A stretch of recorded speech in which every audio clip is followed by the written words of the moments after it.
Good morning, Tempo Freaks. Lexi out here, and it's Saturday, and the Tempo finally won late last night in Vancouver over the Portland Fire. Did not get swept by our expansion cousins. Stopped the 12-game losing streak. Gave the Vancouver crowd a fantastic game to of ups and downs. It wasn't a pretty game. It was gritty. It was not exactly bellissimo, but we'll take it. We need it badly. And, you know, I want to be honest about the game last night that we're lucky. We're lucky we won. But also at the same time, I want to give them a lot of credit for the war of attrition and the fact that, they were already down 3 players coming in. And then before halftime, 2 more players were out, and they're all key players. And, if you had told me before the game that Marina would sit out, we wouldn't have Conde and Sabali, and then Sykes would go out immediately at the beginning of the game, and Anissa Morrow would be out in the second quarter, and we still won, I would be like, "Yeah, right." Just by the way we've been playing and how keeping up production for this Tempo team has been a total team effort. And when you don't have the total team, it's kind of hard to have the talent and the firepower to match other teams in the WNBA. But there was a real grittiness, and some of the stuff I've been crying out for in the last 2 weeks showed up last night. And that was, we got to win no matter what. We got to stop this. We got to find a way. And there are particular players from last night that were absolutely carrying us. Absolutely carrying us. And, one of our players was absolutely the best player on the court last night, which is impressive because she's not truly a center, and she's out there playing center. And it's impressive because she's been struggling offensively lately, and she hasn't been playing at a very high level in a lot of ways. But she went above and beyond last night. And in fact, this is the kind of stuff that kind of happens with the Raptors over the last couple of years with me, is I go in on somebody and I say, "Do you even care? Do you even care?" And then results happen in the next couple games where they show they care. And, well, I'm talking to you, Isabel Harrison. You care. And I appreciate you showing up last night and giving it in good faith to show all of us how much you care and helping us get back on the winning side of things here in Toronto on the Tempo. That's right. Oh, man. It was a late night. I didn't fall asleep till probably 3 last night, so I'm a little loopy. I'm a little weird. It's a quick turnaround 6 hours later here.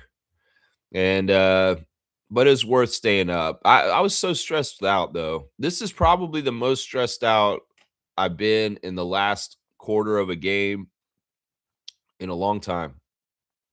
And part of the reason why is because I start to trust Darko and the Raptors. Darko and the Raptors are in a situation like the Tempo we're in last night. I can trust them to land the plane. I can trust them to elevate their game in the fourth quarter and intensify their defense and make stops, key stops at times, and hit key baskets and land the plane safely and get the W because they've earned my trust. I've seen them do this quite a bit in the last 3 years under Coach Rajakovic. Even when they were bad, there were times when they were able to go above and beyond and do this. And, well, the Tempo are bad, and they were able to do this last night. But my trust for them to do this is not there yet. All the way right up until the end and how close it is. You're sitting on the edge of your seat, and you're just fingers crossed, like, "Please make these free throws, please." And for the other side, you're like, "Yes, Carla Late. Missed a free throw. Yes, yes." You're so stressed out because the game is so close. And you can't live in a world where the Tempo had an 11-point lead in the second half and they still lost the game at the end of the game. You can't live in that world. No, you don't want to live in that world. We were joking about it after the game. Trevor and I were like, "Man, if they had lost this game, if they had fumbled this game somehow, oh my gosh, the way we would feel." No, they needed this one. They needed this one badly. Just to get that W break in the schedule to stop the L's, to stop the menagerie, the parade of L's.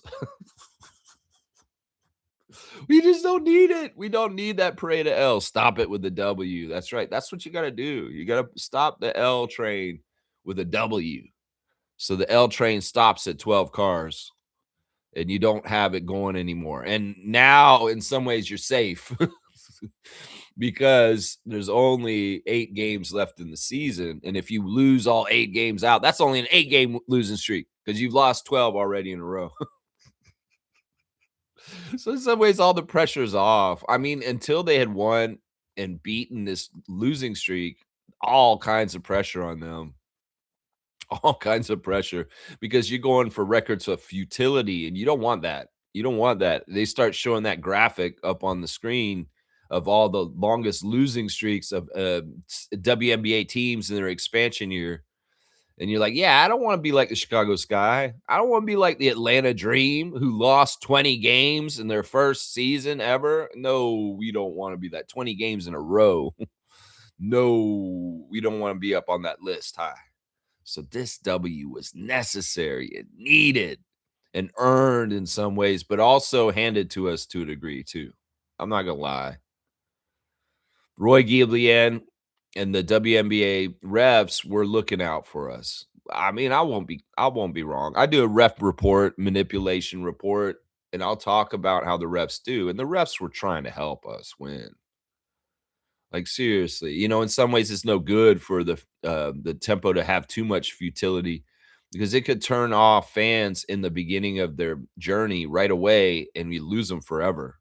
The enthusiasm and the passion and the popularity for the tempo is high in the first season, but you don't want to go on a crazy 15-game losing streak or 20-game losing streak and lose all the fans in the first year. Just because some fans are like that around Toronto. They're fickle. They have to feel like they're winning, or if they don't, they tune out. Like they don't want to be losers. Very fair weather. It's sad but true. They've always done it to the Jays and the Raptors and the Leafs to a degree, and the tempo could fall into that. And how apropos is it that it's Vancouver of all the sites where the tempo get back on the winning side of things, a site where an NBA franchise died and moved to Memphis. I wasn't impressed with the crowd last night. 12,000 something, that's pretty good. But looking at the arena, it looked like it was a lot of emptiness and the crowd was kind of quiet. I still stand on this that Vancouver's not a good basketball city.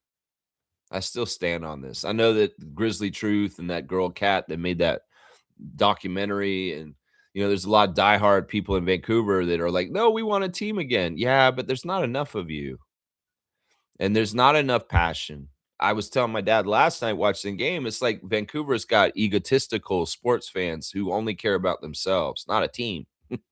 I care about me snowboarding down the mountain, Lex. I care about me getting out there and running next to the water. I care about me rock climbing at the rock climbing gym. It's all individual self sports. Why do I want to watch sports when the beautiful weather here in BC allows me to do sports myself outside? I get that vibe from the fans in BC and why it's just kind of half assed. Montreal came correct. Montreal sold out, big energy. But that Vancouver crowd, I don't know. Maybe they had them turned down on the volume. I didn't hear them. And when I looked into the crowd, there was a lot of patchiness with empty seats in a lot of different areas. And it didn't even look like anybody was upstairs. Yeah, they better have a better crowd for Vegas on tomorrow because Vancouver, you're not impressing. And maybe it was different in the arena. Maybe I'm just wrong, but for some reason, I feel like the crowd was a letdown last night. For some reason, I don't know. Alas, it's how poetic that the Canada Cross Canada series is bridging the W's for the last stretch. The last time we had won was in Montreal. We couldn't win anywhere else in Toronto or any other WNBA city until we got to Vancouver. So a win in Montreal against New York Liberty in July was the last time we won, and then the next time we won was a win in late in August in Vancouver to get the W to stop the L train. The L train. Take the L train to Vancouver. Yeah, and then get the W. Sandy Brondello. Did it for Coach. Coach's birthday yesterday. Thank you for showing up for Sandy. All y'all. And Sandy was a lot more smiley and happy after the game. A little giddy, a little lighter. Yeah, it feels good to win. This has been a little bit since we felt this. It's been a little bit since we felt this. And man, I would have been so mad if we got swept by Portland. And yeah, I've given up on our hopes of trying to overtake them with record, but it does feel good to be a hater and hurt their ability to try and make the playoffs. If we ain't making the playoffs, you ain't making the playoffs either, Portland. So take this L, and you're not catching Dallas Wings and Paige Beckers. Sorry. No, you got what, 6 games in between you now? There's not a lot of games left, 8 games or something like that. Yeah, take that L and know you're going to be sitting out from the playoffs just like us, Portland. I'm sorry. It's just not right. We can't have the Valkyries and you in the playoffs and not us. No, that'll look bad. We don't want that. No, we don't. No, we don't. I got a good reaction today. I hope y'all will talk about the game with me. I got to react to one of the most epic clips ever released in Toronto basketball history. Go over it with you guys because it was phenomenal. It made my life, not even my day, not even my month, not even my year. It made my life. It was so epic and so amazing. And I'll reveal what that clip is very soon. But also, we got the straight goods on Canadian goods. We got the Redditors of the day. We got all the stuff we do. I'm going to go over the box score real nice, especially with a win. Yeah, there's a lot to talk about this team and the contributions of the different tempo players that allowed this to happen. It's kind of crazy how they did it. It's not easy what they did. But also at the same time, there was a safeguard there to help them to a degree also. We have to be real about that. Trevor J's first in, the commissioner of fun. Trevor J, good morning, and thank you for all you do for the channel. His words of wisdom are, you get tested the most when it's time for you to elevate, don't break. Yeah, this is something that happens that right when you're about to have a breakthrough in a new level, a new place you get to, you're going to get even more stressed or tested just to get to that level. That's how you have to get to it. And I like Trevor's advice, don't break. Don't break. Yeah. I mean, there's too many tempo players getting broken or hurt or something. I don't know. I really thought that the injury to Anissa was just a thigh bruise, but when they were saying that she needed help being carried off the court because she couldn't put support on her knee, that's not good. That's not good. And I was kind of hoping we'd have a nice stretch of games where we could integrate Morrow into our team more and more. But this sounds like she might be out for the rest of the year, even. I really was hoping it was just a deep thigh bruise because where did Emily Engstler's knee land on her leg? It was right on the kneecap. I didn't see that. I thought it landed a little north of the kneecap from what I saw in the replay. But apparently she couldn't put any weight on the knee for some reason. That's not good. That's not good. She's a strong person. And that says a lot. You know, Fiercy was funny in the chat last night. She was blaming that injury on Anissa Morrow on Emily Eggsler because she didn't put her contacts in correctly after she got knocked and they went all flying all over the place. She can't even see where she's going. She ran right into Anissa Morrow's knee. Yeah, that could be dangerous if a player can't see on the court and they're clumsily just driving to the basket and just falling all over the place like Engstler. Engstler's a lightning rod kind of player. Let's just put it that way. She's a tough girl and she's a little scrappy. The one thing about Portland's defense was they had the drape defense, the drape, not Aubrey, the thing that hangs next to your windows, a drape defense. Basically, I'm draping my body over you as you try to do anything. My name is Megan DeLeo. I'm going to just drape my body all over you wherever you go.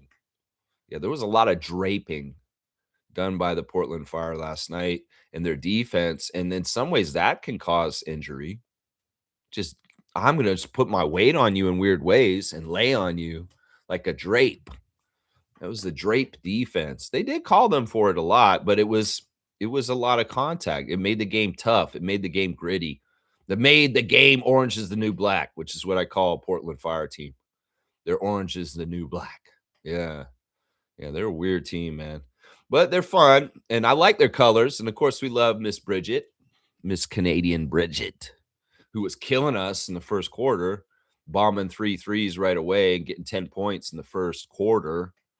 Just being annoying for that. Yeah. Yeah. I was really worried about this game right from the start. And so was Sandy. She said it after the game. They're like, the way we started in the first 5 minutes, we were shell shocked and we were like really off. And of course, we lose Brittany right away. That's disheartening. That's disheartening. Listen, Brittany has been out for 2 months. She come back and play one game, got 21 minutes. And then within the first 2 minutes of the game last night, Brittany is out. I'm like, where'd Brittany go? I was trying to tell my dad, we were watching the game. He's like, Sykes isn't out there. And I was like, yeah, she's on a minutes restriction. So Sandy's probably keeping her minutes for later. And she brought Kia in early because, it doesn't matter. Slim's playing at the beginning of the game. We want her playing at the end, right? Because she couldn't play at the end of the last game. And it's like, oh, that's a good strategy. But that's not what it was. She got hurt and she couldn't come back to the game. She was done for the night. Oh, my gosh. Oh my gosh. Because in some ways, I'm seeing a correlation between the tempo playing at a higher level, a more professional level, a better defensive level when Slim Sykes is available and she's out there playing. And so, even with Marina out, even with Marina being abducted, I was like, well, we got Slim. We can do this. We can beat Portland. ESPN believes in us. They've given us 56% chance to win in the matchup predictor. We could do this with Slim. Slim's out. Oh, shit. Oh, shit. Slim's out now. And what? Morrow is out now? Oh, my gosh. People on Reddit freaking out. What's going on here? These players dropping out like crazy. What is this? This is no good. It's time for an epic story. An epic story of next woman up. It's a time for a story of a team that's sick of losing. We're not going to take it anymore. And they get on the right side of the win column somehow, some way. I mean, it's true. Portland Fire played like dog shit in the second half. And they made it a lot easier for us. In some ways, they had to play horrible for us to get this W. And we did need some help from Josh Reed, Tyler Merkovich, and Roy Gelbien. Yeah.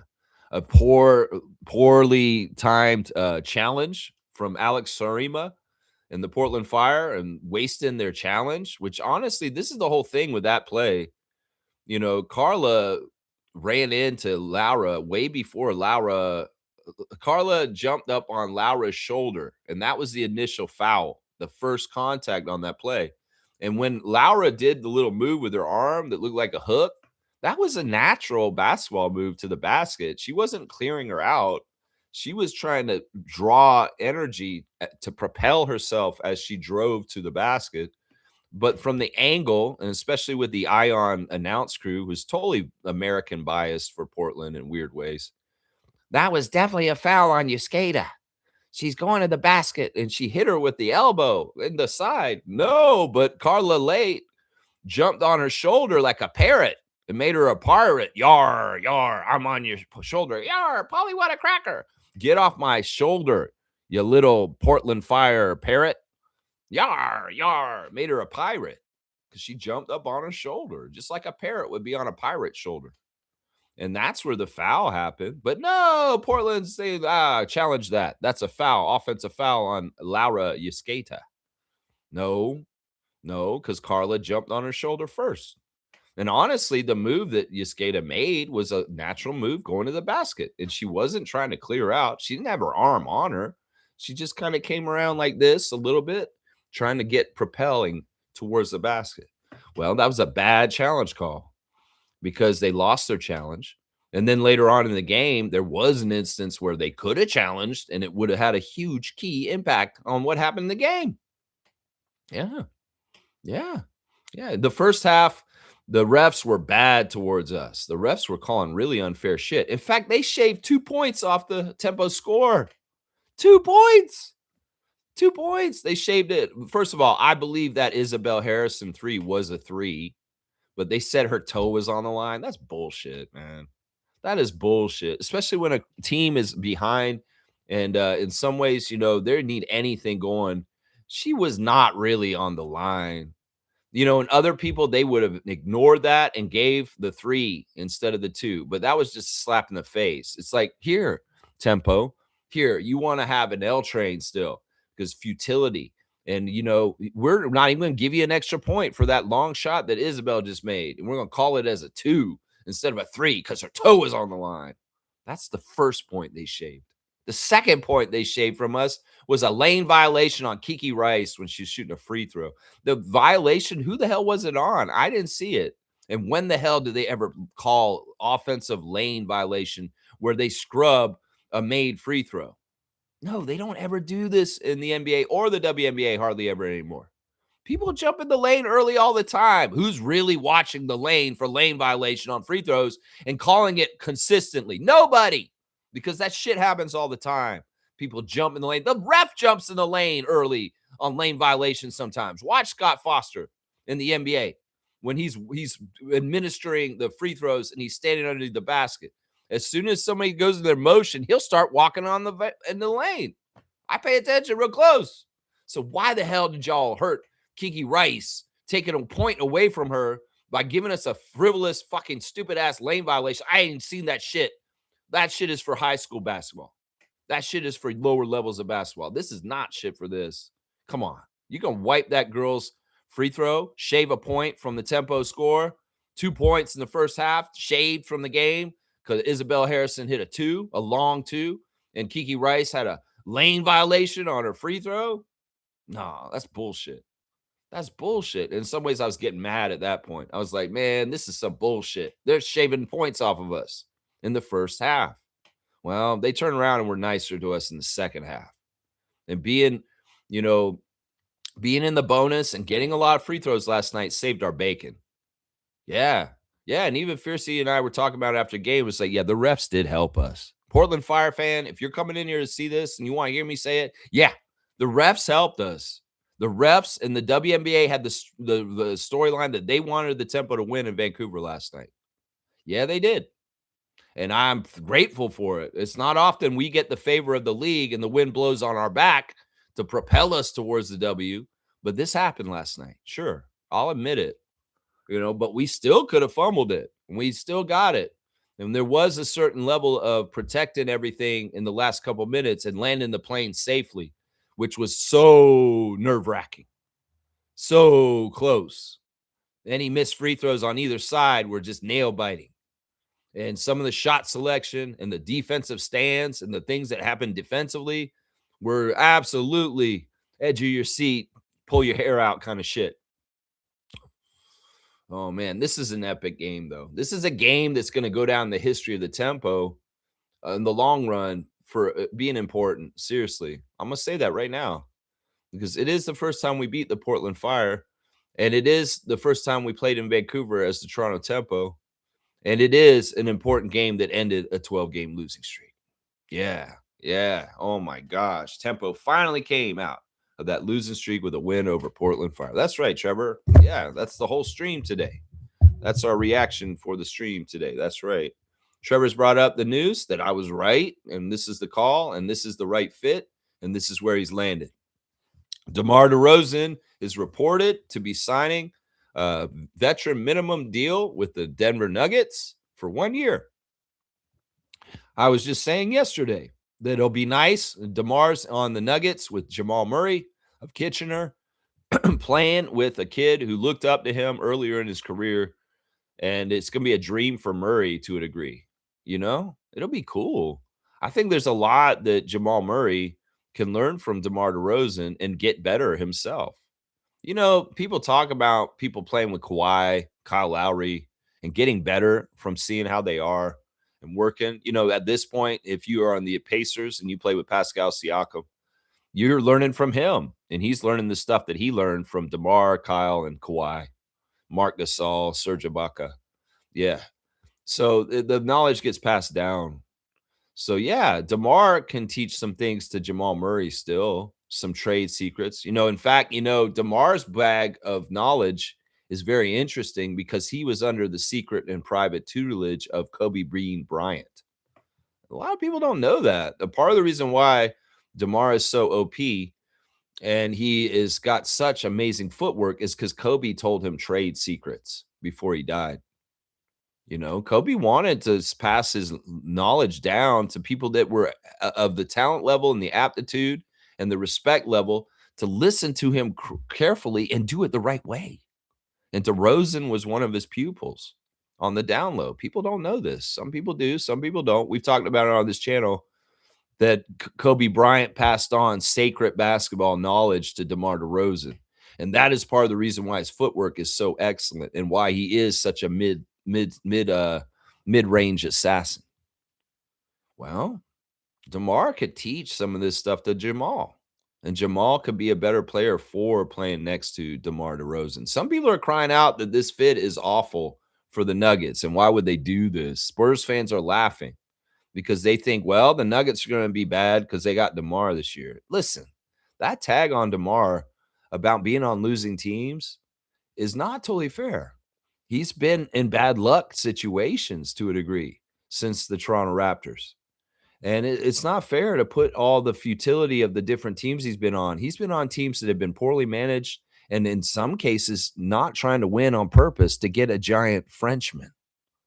So, you know, you can't blame the team record for DeMar DeRozan since he got traded from the Raptors. You can't. And you'll see this year. When he plays on the Nuggets are going to be fine. The Nuggets are going to be the normal playoff Nuggets, and they're going to be successful. And DeMar's not going to take away from that. Watch. So many people say so much garbage about DeMar's defense and how he's useless on defense and horrible on defense. It's just not true. It's just not true. He's not the best defender, but he's definitely not one of the worst. And people are just not giving him enough credit. So I like the fit. I like that he's there. I think this is one of the best spots he could have landed on. The Miami Heat want to go get Klay Thompson instead of DeMar DeRozan. So be it, you fools. That like you think Klay Thompson's Golden State Klay Thompson? Bro is washed. Have you not seen him in the last 2 years? Bro is washed. You go ahead and put him on there and rely on him to hit key 3-point shots for you, Pat Riley and Bam Adebayo. You go ahead, Giannis, and get Klay Thompson. Ooh, he's got rings. He's good. Yeah, he's washed. That's what it is. Klay Thompson is washed. So, yeah, I would actually really rather have DeMar DeRozan on the team than Klay Thompson. And, well, DeMar is a Nugget, it sounds like. He'll get some tips from his old buddy JV, who was just there last year, on some of the things that he can expect playing in the Mile High City. No, I'm happy with the fit, and this is going to be good for Jamal. And I think that Jokic will learn to appreciate DeMar DeRozan also. He's gotten to play with some Hall of Famers over the years, and Russell Westbrook, and now he'll get to play with DeMar DeRozan, which is cool. Yeah, Trevor J saying Kiki is so good getting to the basket. Man, Kiki Rice really is a great franchise building block. And in some ways, she's so interesting to think about as that. Like in some ways, we got to look at her as the personification of the spirit of our team. In some ways, we got to look at the UCLA champion as somebody who's going to go on a journey in her WNBA career, and she kind of signifies the journey of the whole franchise going with her because she is a rookie this year. But it's weird. Like they said in the press conference afterwards, Isabel gave her major props and said, this is not a rookie. She plays like a vet. She's playing like a vet already. and Kiki's just beaming with pride as the veteran Isabel Harrison deems her like her, even though she hasn't played a full season in the WNBA yet. Well, it's just the way you are. It's the way you're built. Some are just built different, like Kiki Rice and Jamal Shed. They just come ready out the package to compete and play at an astute, mature level already. Some of it has to do with the way they train themselves as youngsters coming up, and the maturity and the fundamentals and the understanding of what matters in basketball and paying attention to them and respecting those things. That's Kiki Rice. That's Jamal Shed. And that's why, as rookies, these two, as point guards, can come into their leagues and excel and be veteran type presences right away. Right away. There's a lot of cerebral play in the mind of Kiki Rice. And the thing I think I love the most about her that is really making me like her more and more is how much she can be independent and on the court and do things and make things happen on her own without her teammates being involved. She's very good at beating people in isolation one-on-one, and she's very good at reading the mismatch and how she should beat them, whether she should try and go fast around them or maybe lay off and do a turnaround and fadeaway shot. There's a lot of really good registering and reading the parameters of the court every millisecond and understanding the right decisions to do. Once again, that gets back to proper training, maturity, fundamentals, and being taught and trained the right way. Yeah, she's something else for sure. Let's go ahead and do the stars since you're bringing them up right now, Trevor. My number one star is the Cobra chain winner, Isabel Harrison. Isabel Harrison did get that Cobra chain. Strike, strike. Yeah, I love it. I love it. All right, let's go over Izzy's a really great bounce back game, which was awesome. She played 28 minutes and had 25 points. Woo-wee! Love the points per minutes there. That was way better than the last game, which was like 2 points in like 28 minutes. It's a much big improvement. 8 of 18 from the field. So she could have tightened it up, but there was a lot of physicality down around the basket, and she was trying to shoot through DeLeo and Engsler and some of the other bigs for the Portland Fire. It wasn't always pretty and clean, but I will say this. There was a physical battle last night between the Tempo and the Fire, and the Tempo won. There's a lot of big, tough girls on the Fire, but we met their energy and we overpowered it and won it. And Isabel was a big part of that. In some ways, Isabel was throwing her weight around out there as an older vet in the league with years in the league and saying, like, look, I'm not going to let these punk ass Portland girls do this shit to us. So she was in there fighting for us inside. And the crazy thing is, Izzy's not a true center, and she's out there playing center for us. It's crazy. Like, I hate it in some ways. It's part of the reason why we have no protection in the paint from people just running in and getting layups on us every once in a while, because we don't have a true defensive pivot out there. Temi can come out and do spot duty, and she's the closest thing right now. But Izzy's doing it. And there are times where Isabel absolutely makes the stand on the defensive end against the team and stops them, and inexplicably too. There were a few times last night where Megan DeLeo or Emily Exler came inside and they had an obvious shot, the bank shot off the backboard, because really we should have stopped. We shouldn't have been able to stop them because they had it. They were there, dead to rights. They just need to make the shot, but they fumbled and they missed it. Maybe it was because Isabel was guarding them a certain way. She had a straight up block on them at times too, where they came right to the front of the rim and she just put her hand up like this and stood there and stopped them.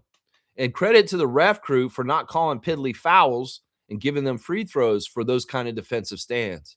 I mean, because the Tempo's defense has not been good this year. We are the worst team in the league in defense. And in some ways, the kudos to the refs for like letting us have some sort of energy on the defensive end to try and make stops. And maybe, some of it was fouls and they didn't call it. But still, very impressive at times, because this is not a true center. And Megan DeLeo is a true center. She's somebody with size and a rebounding machine. And we were holding her back and we were doing good things with her. And Isabel gets a lot of credit for that. She did miss all 3 of her threes, but This is the area that I love so much. 9 for 10 at the free throw line. They put her at the line a lot, and there was redemption for her from the last game. I was very critical and mean to Isabel Harrison after the last loss to Washington Mystics, saying, "Do you even care?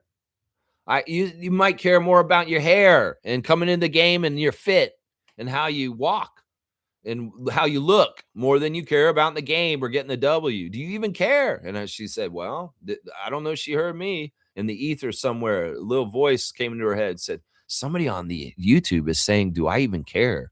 Well, I'll prove them. I'll show them." And yeah, she showed me she cared. Because the redemption is you missed the 2 free throws in the fourth quarter against Washington, but then you get the 2 free throws redemption against Portland in the fourth quarter. And what happens? You drain them both. Yeah. You get back on my good side. And when you are the leading scorer, the best player on the court for both teams, and the person dominating the game and carrying us to the win, yeah, I see you care again, Izzy. I see that you care, and I'm sorry. I apologize. I can do these apologies after the fact. I did this with Brandon Ingram many times last season for the Raptors. Trust me. Where it's like, do you even care, Brandon? And then boom, Brandon come out and drop 30 in the next game and be a badass and help us win. That's the thing here. In some ways, this is psychology. In some ways, like, I'll call out a player for acting like they don't care or something like that. Marina, do you even care? You're not even coming to the game. You've been abducted. Are you that hurt? Seriously, I wonder about that. It's like, Marina, why you sit out so easy? Come on, we need you in the game. What are you doing? What are you doing? You're getting $1 million from the tempo and you're taking DMPs late. I can understand sitting out the second night of back to back, but why are you out on this game? There's people out in Vancouver that pay good money to see the Marina Mabry show. And well, it not being on the list or being there, that's in some ways it's not good. You should really try and play tomorrow if you can. Although the abductor strain, that is a little bit of a tough uh injury. And I don't know how long the timeline is here.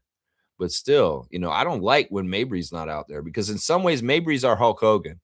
Mabry's our draw. Mabry's the reason why people are coming to games right now because of 53, because of her crazy circus 3-point shots. And when she's not showing up, that's not a good thing. But Isabel Harrison showed up and made her have a show. That's right, 10 rebounds too. She got a double-double. It's her third double-double this season for the tempo. 3 double-doubles this year, 25 and 10. You got to love that. 1 assist, 1 turnover, 1 steal, 1 block. Just collect them all. Got to catch them all. Pokemon collector. Get 1 of each. 1 assist, 1 turnover, 1 steal, 1 block. She was a +1 too, so she won in that category too. Yeah. Big time game by Izzy. Totally deserved the chain. And I got more to talk about greatness of Isabel Harrison in this stream, so stay tuned. All right. Kiki Rice is my second star of the game. She was definitely in the second prong of the attack. And in some ways, these two women carried this team to the win. In some ways, they were the main people carrying this team, the rest of them. 32 minutes for Kiki, 19 points on 7 of 9 shooting. You got to love that. 7 of 9 shooting. She had 19 points on 9 shots. That's nice. 1 for 2 from 3, 4 for 6 from the free throw line. Yeah, that 1 free throw miss was the lane violation, which was bullshit. She made that. They're going to count it as a miss. And that's why I'm so mad at them. It's like, do y'all really call lane violation ever? Come on now. Come on now. You going to call a lane violation on this and we're behind? Come on now. That's right. Kiki's missed free three-pointer was a chuck, like kind of at the last second. So we can't really hold that against her. It was kind of a thing where she had to throw it really fast because the shot clock was running out. 3 rebounds, 4 assists, 0 turnovers for the UCLA rookie. -7 for the game. Yeah, I noticed the pattern with the box score that all of our starters had minus, plus minus, except for Izzy with a +1. And all of the starters for Portland Fire had high pluses.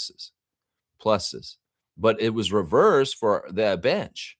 The Tempo's bench was all in pluses, and the Fire's bench was all in minuses. So it was a flip. But then we had Isabel with the extra plus in the starting lineup, and that was the difference right there. It's that close. It is that close. But yeah, Kiki, Very solid player, very dependable.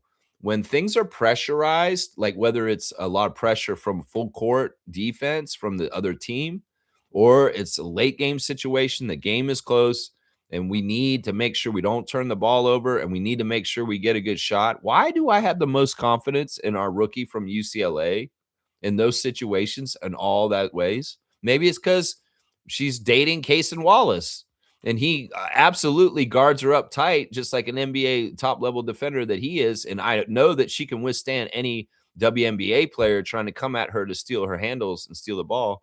The times where Kiki loses the ball on a dribble are rookie mistakes. Welcome to the WNBA kind of mistakes, where it's like, oh, you can't do this with this talent here or this or this. She's learning that way, and she'll tighten up even more because she's solid. She does not like to turn the ball over. And she has really good training with her boyfriend of the Oklahoma City Thunder, Cason Wallace, NBA champion. So if she can play against Cason and Cason can't steal her cookies, not many WNBA players going to be able to steal her cookies either, is what I would say. And then the other thing is like, I don't like some of the shot selection the Tempo have in late game situations. Julie has to shoot the three if she's open. She's a good enough clutch 3-point shooter in her history in Europe and other places, Fender Bosch.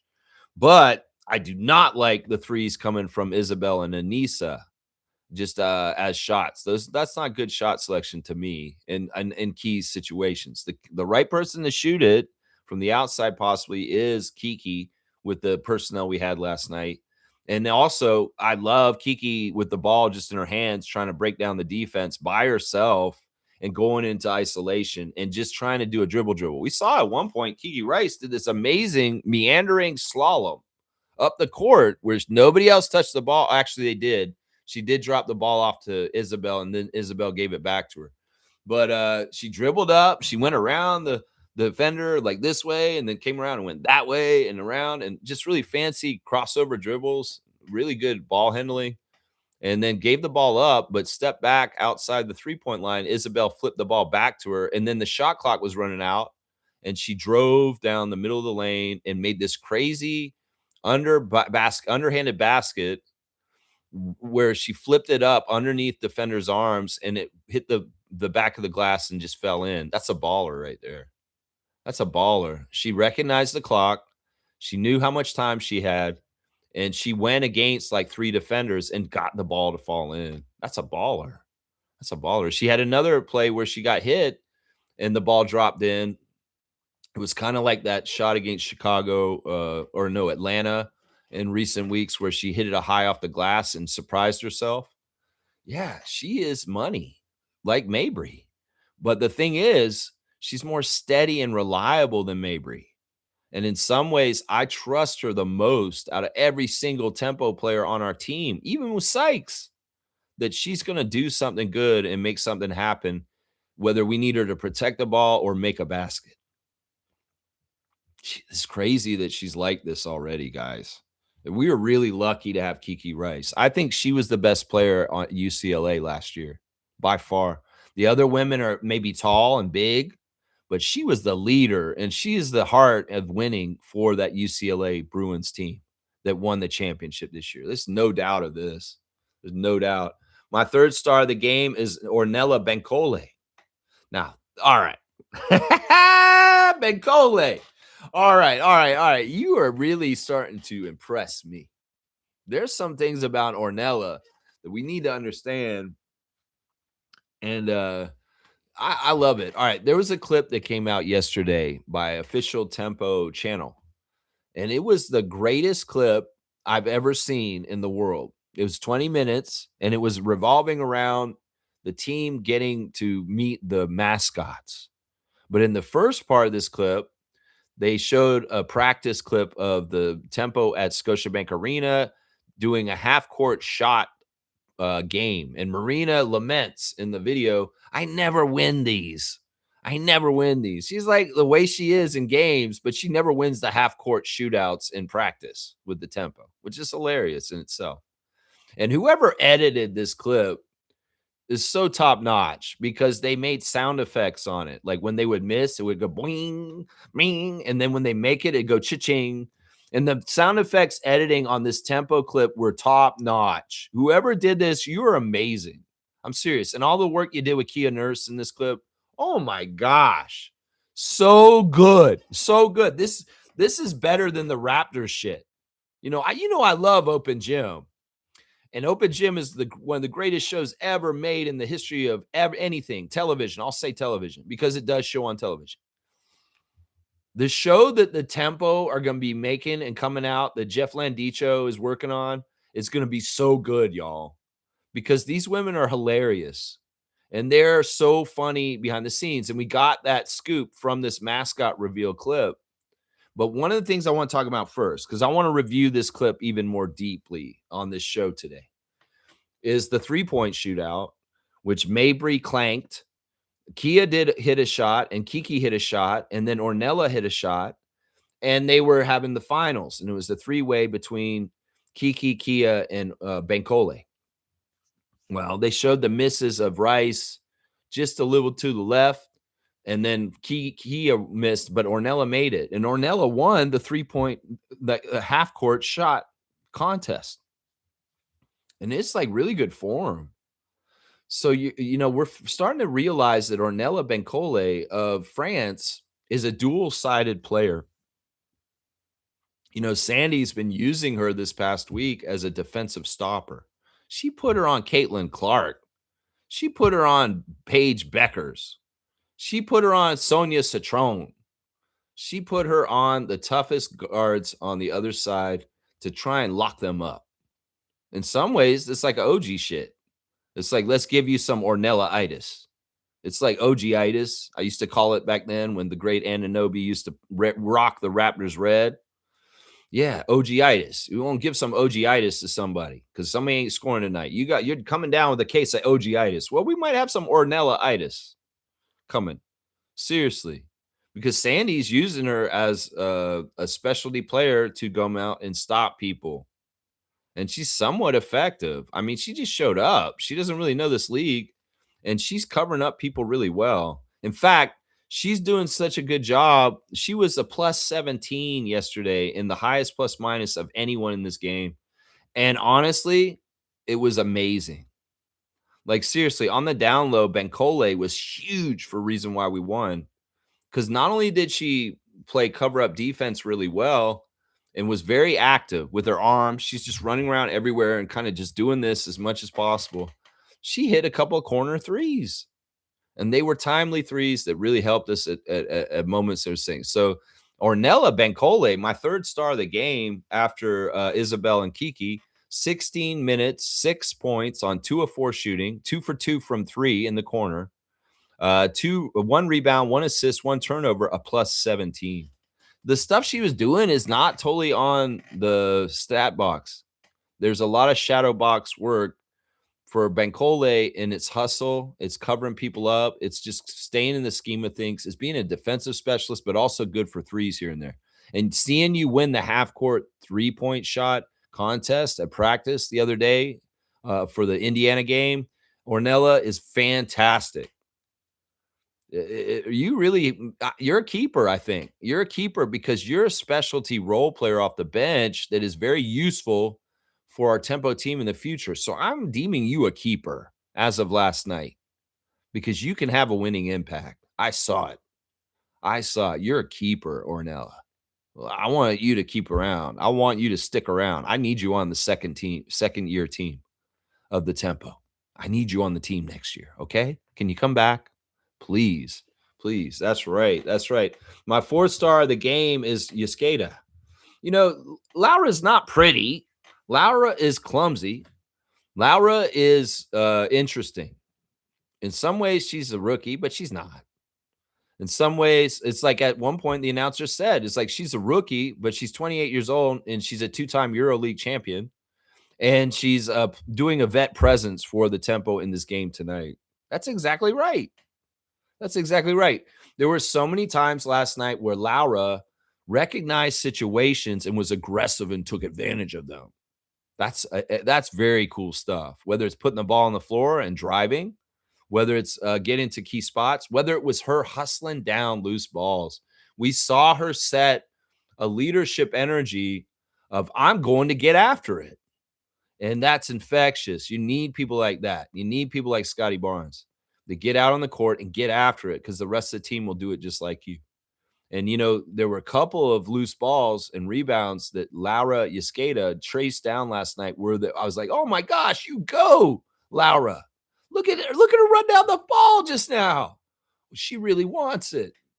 That's the kind of leadership and veteran kind of stuff I want to see from a rookie. Once again, two rookies, Kiki Rice and Yasketa, playing like vets, playing above their experience, playing like mature, multi-year vets in the WNBA. Yeah, Yasketa is amazing. It's really weird how she's such a shy, quiet, nice person in real life, but on the court, she's powerful and she can be more ferocious and aggressive. That's not really like her personality in real life. It's kind of crazy. Sometimes people that are like her, because like in the video with the mascot, she's like, I'm shy. I don't want to talk to them. It's like, that's so cute. She's like, she doesn't want to talk to the mascots because she's shy to talk to them. It's hilarious. She's like that. But on the court, she's like, yeah, I'll put the ball on the floor and I'll put my shoulder into you and I'll try and bull right through you and get the basket and lay it in. It's crazy. It's such a juxtaposition between the mild-mannered. It's like she's Peter Parker and this is Spider-Man on the court, or Clark Kent and Superwoman or something like that. You know what I mean. It's like she has her alter ego when she's off the court and she's just everyday Laura, photographer. And then she's on the court, she becomes a superhero. And she's not like who she is in everyday life because she's a little bit more aggressive, a little bit more I don't care. I'm going to do this and I'll apologize later kind of stuff. She's in some ways a player that some people don't like in this league. Some fans are probably like, why does she do what she does on her team? But listen, there's a method to her madness. And I love her, honestly. I think that her energy expended last night to help us win was huge. Huge. Huge. Yasketa, 30 minutes, 15 points on 3 of 6 shooting, 1 of 4 from 3, 8 of 10 at the free throw line. Her free throws were key also, just like Isabel's. I mean, we got 17 points from the two of them at the free throw line last night. And the fact that they were respecting Yasketa and giving her the amount of free throws along with Harrison, that was good. That was good because we needed it to win. 7 rebounds for Yasketa, 4 assists, 6 turnovers. That's the ugly part of her game. In some ways, there was problems around her passing. Some of it was because she was trying to get the ball to Morrow early, and they were just not connecting. It seemed like Anissa Morrow, when she started the game, she was very hectic and a little bit too sped up and trying too hard. And she was too frantic and stressed and wasn't loose. And like she couldn't catch anything. And there were a couple times she skated, tried to throw her the ball, and they fumbled it. And the turnover goes to Laura. So a couple of those 6 turnovers was misconnecting with Morrow. Like there was a real problem with that in the first quarter. Real problem with that. 2 steals and a block also for Laura. She's just a really useful player. She's a lot of fun. And I mean, this is a huge win for Monica Wright Rogers in the whole scheme of GMing. That you got a very useful European player, not even in the expansion draft, as a person you invited to camp and you just added to the team. And she is absolutely a keeper, just like Bencole. It's not ideal that Laura starts, honestly. And this year she started a lot and she's gone above and beyond and played positions that are not her normal position. But she's a fantastic piece to have on your team off the bench for a lot of different reasons and things she can do. So hopefully we keep her. I'd like to see her on the team again next year also. But we shift enough talent into our team that she can be a bench player next year and maybe play very solid spot minutes in certain ways for us. A backup big, a very useful kind of straw that will stir the drink. Yeah, because she's good. She got even on the plus minus. Yeah, she's awesome. All right, my last star of the game, the 5 stars for the game. I'm going to throw a little love to Tiani Key. I feel like Tiani Key has had a difficult rookie season in some ways because she hasn't gotten to play a lot of the year. And in some ways, we understand why. But also at the same time, like Trevor said in the Discord last night, let's start throwing the young players out there and give them as much minutes as possible. Well, there's reason why you can't totally do that because you need to keep a quality that you're competing and still trying to win. And there are issues with Tiani. Tiani is slight of build. She's very skinny. Now I seen her without her with her midriff, and she's got abs, and she's all muscle, and she's tough. But she's got a skinny person thing, just like I did when I was her age. It's very hard to put weight on, but she's got to get stronger and a little bit bigger so she can hold more room in the lane. It's very hard for her to do anything against somebody like Megan DeLeo because there's too much of a strength and balance. It was similar with Shakira Austin and other bigs this past week, but valiant stuff by Tiani. And, the promise for her may not necessarily be on the defensive end. Sure, she could be a long shot blocker like Cameron Brink coming from the weak side, but she's not going to be able to hold any paint presence as a pivot, which limits her in some ways. Because if you're going to have her out there as a center, she needs to hold the paint, but she can't. There's no way she can. She doesn't have the strength. But I love that she got out there and she got after it, and she really was working hard. If I was saying that Yescada set a tone, Key followed it. And she really was working hard to get the loose balls and doing good things. So I'm going to give her a little bit of love. 13 minutes for Tiani Key, 4 points on 2 of 8 shooting. She had a lot of misses, but she was very active. And I love the baskets she made. The 2 baskets she made, she fought for and earned them. Missed her 3-point attempt, 1 rebound, and 1 steal. No turnovers, and also no fouls. She played for 13 minutes and didn't get a foul or a turnover. That's a good sign of a rookie getting better as the year goes on. And they were key moments she was out there. None of this like going to garbage time in the fourth quarter when the game's out of hand. No, she was out there when the game was in competition and it was very hectic and crazy out there. And she held her own and she did some smart things out there. She really, really did. So I want to give some love to Tiani Key in the 5th star. All right, we'll go over the rest of them real quick. Brittany, 2 minutes, missed 1 shot and got hurt and left.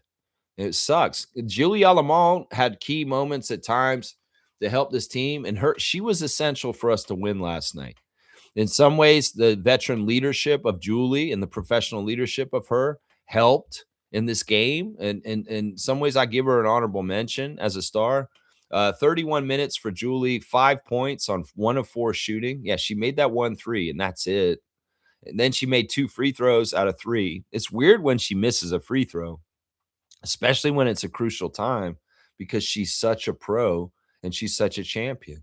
In the last quarter of the game last night, I kept telling myself, look, who's out there on the court right now? An NCAA champion of this year with UCLA, a Turkish league champion and MVP from Fenerbahce, a person who won a championship in New York with Sandy Brondello with the Liberty. Who else is out there? A 2-time EuroLeague champion out of Lithuania.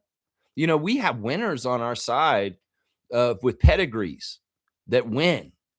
And in some ways, that's what I kept telling myself when I was stressed out in the fourth quarter and it was close. And I'm like, don't drop the ball in this one, Tempo. Don't do it.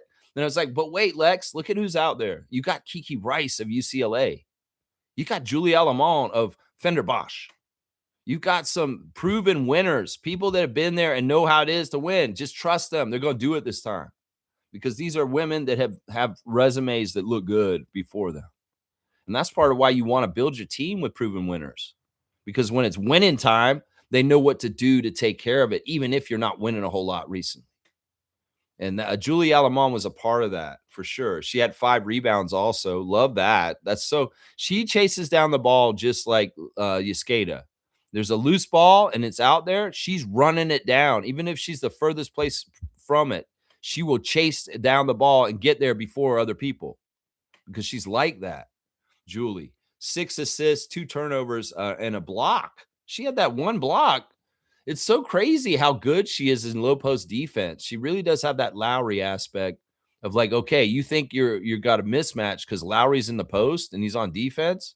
No, it's not a mismatch for Lowry. Lowry's gonna show you when you turn around, he's gonna pop the ball out of your hand and steal it. He's going boom.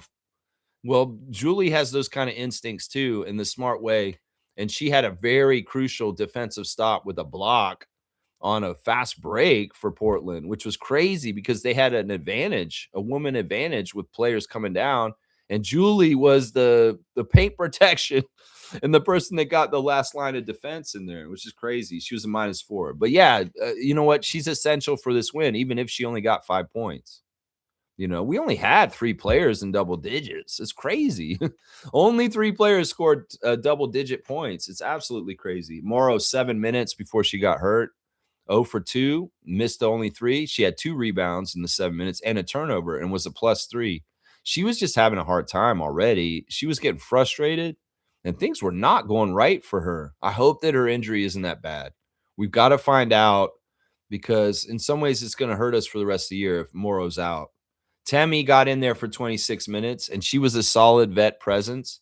In fact, at times when Isabel was not doing the job correctly down low, or we just didn't have enough size against Megan DeLeo, they would sub in Tammy.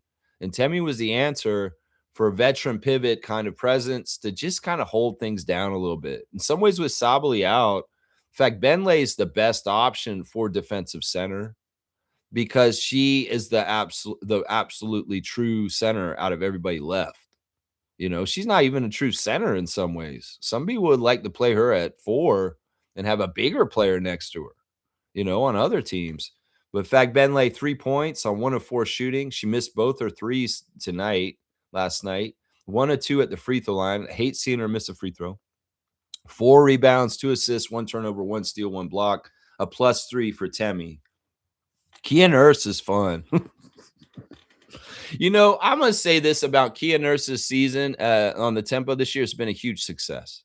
I'm just declaring it at this point. Listen, people can have their expectations. People can think what they want to think about Kia, but Kia has been exactly what she needed to be for the tempo this year. A reliable veteran, a Toronto city guide, a fun vibes person, an enthusiastic hometown hero who absolutely is reveling and loving and enjoying the experience this year on the tempo. And her enthusiasm and brightness and optimism and happiness, it just shines through. And I love it, man. I love seeing her get out there and bust her ass and kick butt for our tempo. Get out there and be able to compete. And see the side of Kia Nurse, the other side from the broadcast booth with Leo Routens. It's so awesome. And I don't care what anybody says. This year with Kia Nurse on the tempo has been a huge success because she has shined. She has shown up for us when we've needed her. She's kind of like a break-in in case of emergency. And she's not going to do everything at a whole high level. Sure, there's been some games this year where she's gotten 20 points and she's shown up big for us. But also at the same time, she's just been a steadying force in certain ways. Sure, she has her liabilities and her weaknesses, but there's so much about her that is just so awesome. And I yell out Kia for Threa every time she hits a 3. It's just so awesome. 16 minutes for Nurse, 5 points, 1 of 3 from the 3-point line, 2 of 2 from the free throw line, 1 rebound, 1 assist, 2 turnovers, a +1 actually.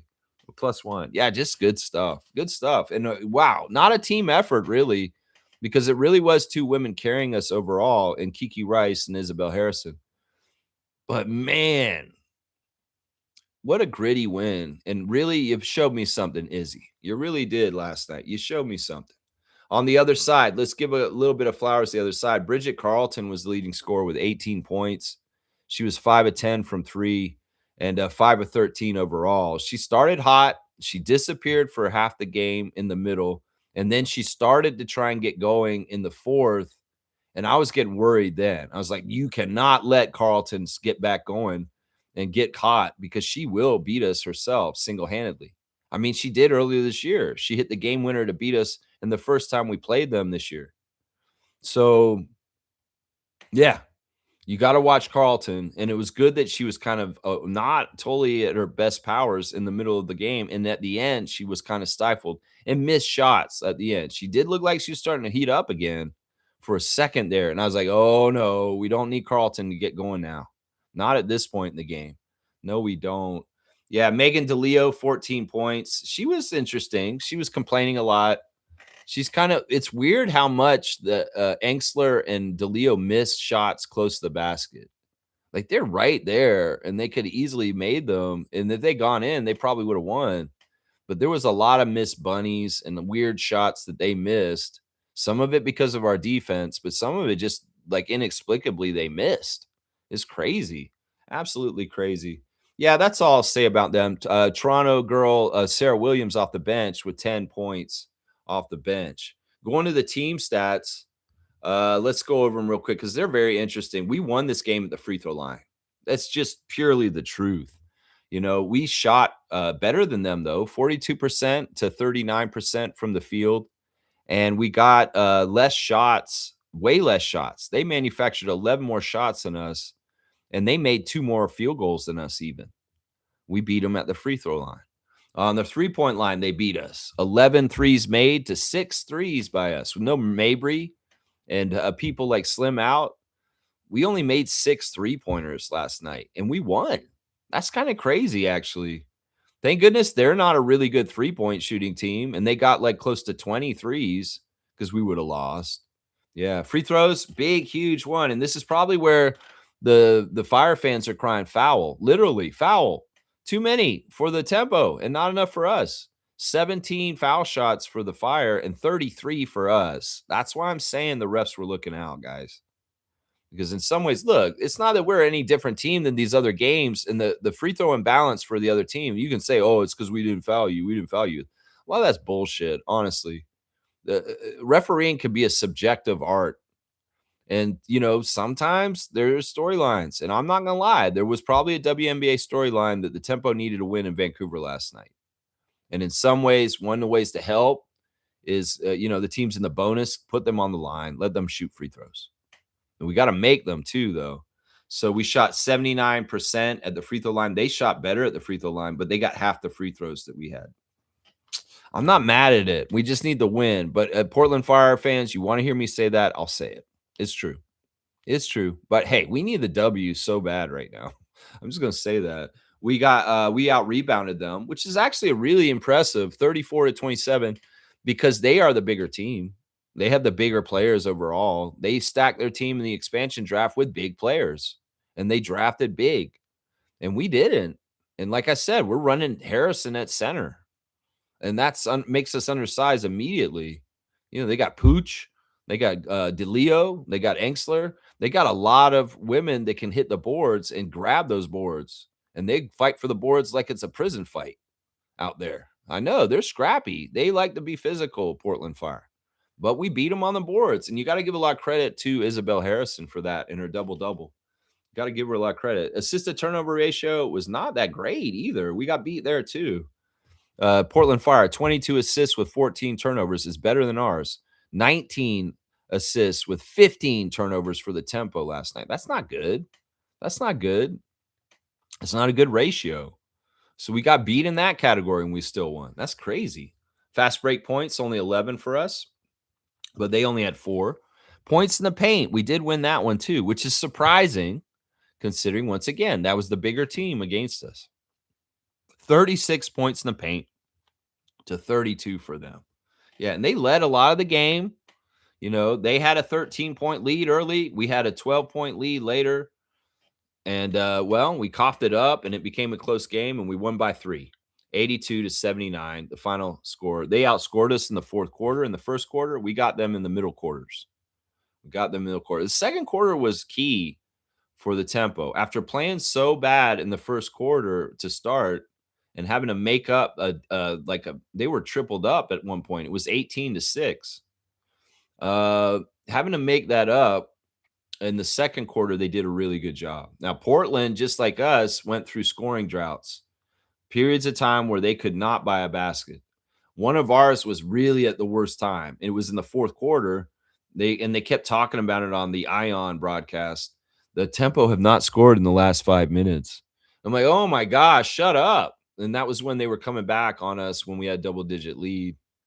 Yeah, the scoring droughts were key for both teams. Portland had theirs at times, and we had ours at times. And that's what I'm saying. We play a lot of the other WNBA teams, we don't win this game. We didn't play good enough to beat most teams. And in some ways, we didn't really play totally good enough to beat them. There was a little bit of help. Let's just put it that way. So it's like I'll celebrate the win. I'm so happy we finally stopped the losing, but also have to be real and say we're lucky. In some ways, this was handed to us. In some ways, we had to rely on the Portland Fire being so shitty and being bad, partly for us to win, and we just barely won. So this, in some ways, is not a huge victory where we shall be going, "Yay, we're awesome." No, we're lucky. And in some ways, I'm just glad the losing streak's over.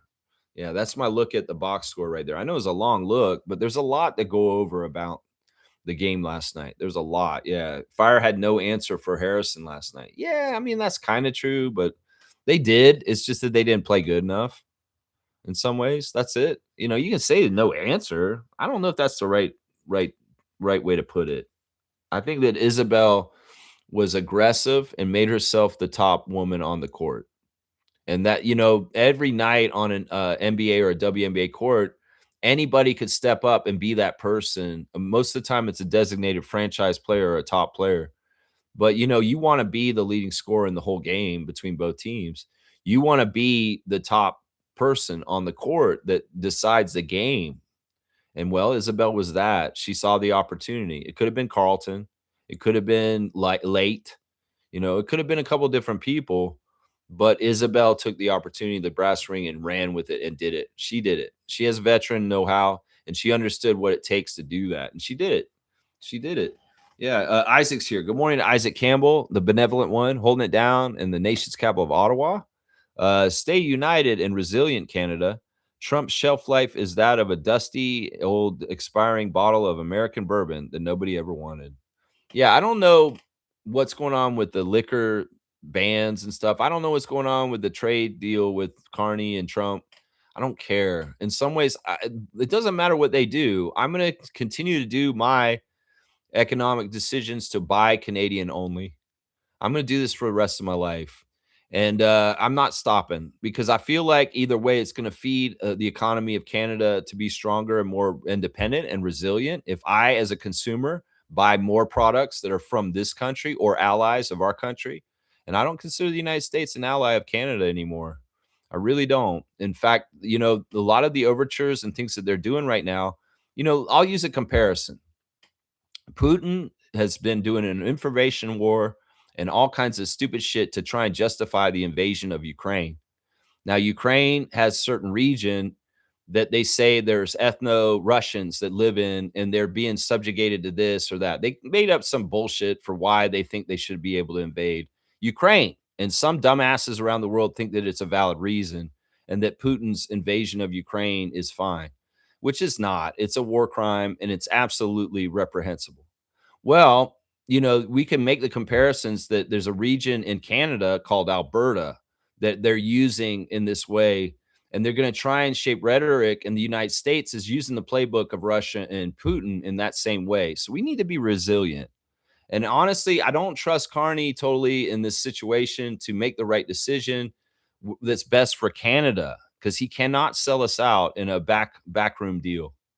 There's no handshake and deal with this con artist, pedophile, child rapist that's going to stick. Because honestly, he's made trade deals with us in his first term that he's ripped up and says no good at this point. You made the deal yourself between us and Mexico and the United States, tearing up NAFTA and saying this is the new deal. But then you come in the second term, you're going to rip it up again. We can't trust him.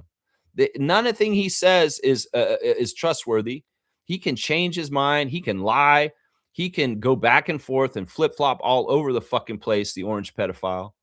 So, in some ways, I don't trust any kind of like trade talks and trying to stop tariffs and all this bullshit. He might just slap them on us anyway at any moment because he's just fucking erratic and crazy and full of shit. So, we control what we can. And if you're an individual in the system, in the economy, you can control how you spend your money. And if we all do it as a collective more and more, we will be more powerful. And that's why I tell Canadians right now, we have to stop buying American goods. We have to stop using American companies. And every single chance you can send the money to a Canadian company instead is a very good chance, and you should do it. In fact, I'll do my straight goods on Canadian goods today. I've got Rise kombucha, which is out of Quebec, and this stuff is amazing. In fact, I drank most of this already. I'm gonna drink the rest of it on the air right now. This is the orange and turmeric kombucha. It's optimistic, original, and fully alive, bright and golden, where sunny citrus meets aromatic spice in an uplifting surge of total 50 calories and 12 grams of sugar. So yeah, it's organic. It's got billions of active cultures, which will help your gut health. It's all natural, it's antioxidant, and it's non-GMO. So yeah, I'm gonna drink some of this right now as a taste test, right? This is a Rise kombucha. It's so good, man. I love this kind of stuff. It's good for your gut health. Oh, so refreshing. Well, as I said, why would we give money to the economy of a country that's making overtures that they want to invade us or take over our country? So Canadians, stand tall and be proud of your own country and find out the brands like Rise that you can buy that are Canadian, and we can help our economy here. Such an important thing right here. Such an important thing. That's right. G's saying this. Your girl did a great job. Kiki is going to be special. Laura was doing Joker things, meaning a bit of everything. Great win. Yeah.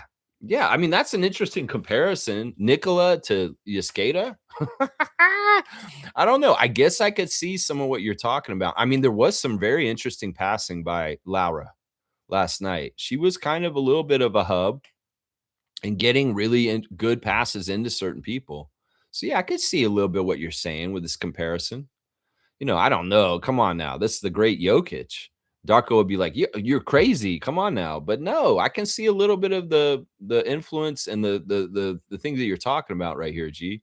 Mr. Greg is here. Good morning, everyone. Good morning to you, Mr. Greg. Hope you're having a fantastic Saturday morning so far, this late August summer weekend. Hopefully people are going to get their summertime out. The X is going to be cranking up. Or has it already started? Is the exhibition already going on down there? End of summer. Yikes. But always good to see Mr. Greg in the chat. Let's see. Trevor's saying you can't compare Tempo to Raptors. They're on a different level. Tempo's just getting started. They have to grow to that level. Yeah, but I'm going to compare them to what I know. In some ways, I'll compare them to the early Raptors, which is fair, right? I don't know. I mean, in some ways, it's a good place for maybe some of the new WNBA fans like me that understand the NBA and the Raptors journey to get the comparison and understand things a little bit easier from talking about it that way. I'm not expecting the Tempo to be absolutely the best and be champions or anything. I want them to be exactly what they're supposed to be in the timeline and the things that they do, and I'll accept them at any point of winning percentage. I just want to see the process. I want to see the journey. I want to see them get better and better and succeed. But I want to be real about it. And if I can make a kind of a comparison that illustrates something for a more NBA fan than a WNBA fan, so they can understand the situation a little bit better by using the Raptors as an example, I'll use it. I'll use it. That's what it is right there. That's right. Mr. Greg saying, sadly, they had more fans to the Seattle game last season in Vancouver than they did last night. Really? So last year, that's right, because Sykes was talking about that she came last year on the Seattle Storm, and they played a game over the border, and it was raining that weekend. So she didn't really get to enjoy Vancouver correctly because of the rain. So they had a better crowd last year for the WNBA game last year than this one. That's too bad. That sucks. Like, why did that happen? Seriously, why did that happen exactly? These games were being promoted way ahead of time, like the Montreal games, the Scotiabank Arena Caitlin Clark game that was on Tuesday was very much hyped and marketed, and they did a really good job selling the tickets. What the hell happened in Vancouver last night?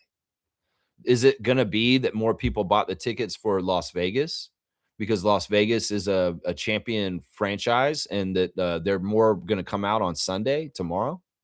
Well, we'll have to see. Maybe that'll be the case. That'll be the case. I'm just saying, Vancouver, you're not impressing as a market. Montreal wants a franchise more than you do, and they're showing up better.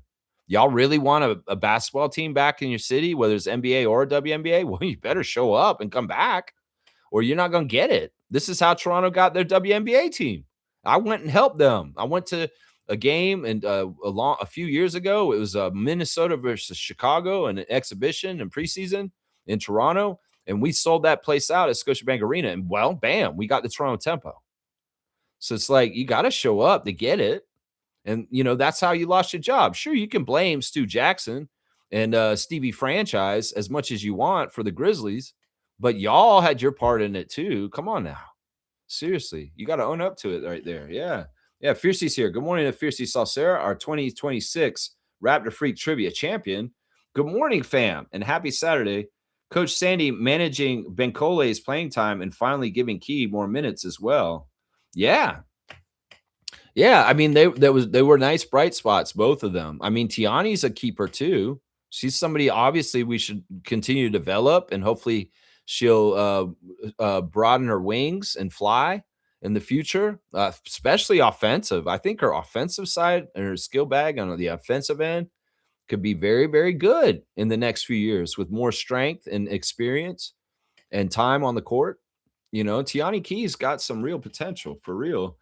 Fiercely saying, wow, Izzy, fire, fire. Wow, Izzy, fire. All right, let me do the reaction to the Tempo players meet the mascots. So they had that 3-point shootout that Bencole won in the first part, and then they showed the mascots in the feed room. It's like the room where they put the buffet out for players and family and of the Raptors in the Scotiabank Arena is where they were, and it's a lounge too. And they came out, and I think it was who saw them first? Somebody, I think it was I don't remember who it was exactly. One of the Tempo saw first, but they started saying, "Are you the mascots?" I think it was Tiani maybe, or Kiki. It was Kiki or maybe. And there was a lot of interesting reactions to the mascots by different people. I think Kia Nurse was the MVP of this clip because she was asking questions that everybody's been asking since they came out. Like, she was real about it. And it's funny because they showed the whole clip. She's like, okay, why are you wearing a hockey jersey? And why do you have hair? These are the exact same questions I have about Dez, the turtle. Like, why do you have hair? And why are you wearing a hockey jersey? And you got shorts and you got a little earring. And she's like, okay. It's like, is it hot in there? Does it smell yet? She's asking all these really real questions. She's like, I don't kind of like they don't talk to me. I want them to talk to me. I want to know the person inside. These are the things Kia's saying. At one point, Kia Nurse said, the other day I was driving down the road and I almost hit a turtle in the road.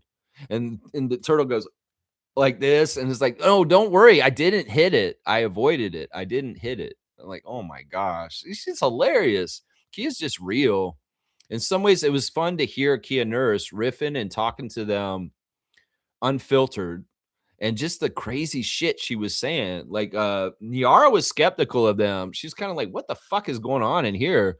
And Sabali was like, what do you have to do with Canada? And they're like, it's Arctic hair. It's from up north. It's from northern Canada. Oh, okay. Okay. Yeah, and there's turtles all over the place. Oh, okay. All right. So these have to do with Canada? Okay. All right. She was skeptical. And then she asked Laura, which one of the two do you like the most? And Laura Yuskata in the most cutest way said, I can't choose between them. They're like children. I can't choose between the two of them. And Niara's like, your parents never chose between your siblings? Who's their favorite? She's like, no, I can't choose between the two of them. They're like my children. I like them both and stuff like. Oh, she's so cute. Laura's so awesome. And that whole part where they wanted her to go and talk to them, she's like, I'm shy. I don't want to talk to them. But it's so funny. And apparently Kiki Rice don't know about the tortoise and the hare. That was interesting too. And the facial reactions of Brittany Sykes were hilarious, like seeing them for the first time. Yeah, of course, Isabel comes in and she's like, y'all are fabulous. And I'm going to show y'all some stuff. And she starts showing some poses. And like, you got to put your hip forward like this. And the rabbit, which I called, I say, that rabbit's got Harrison energy. Like, she's got the energy of Izzy B.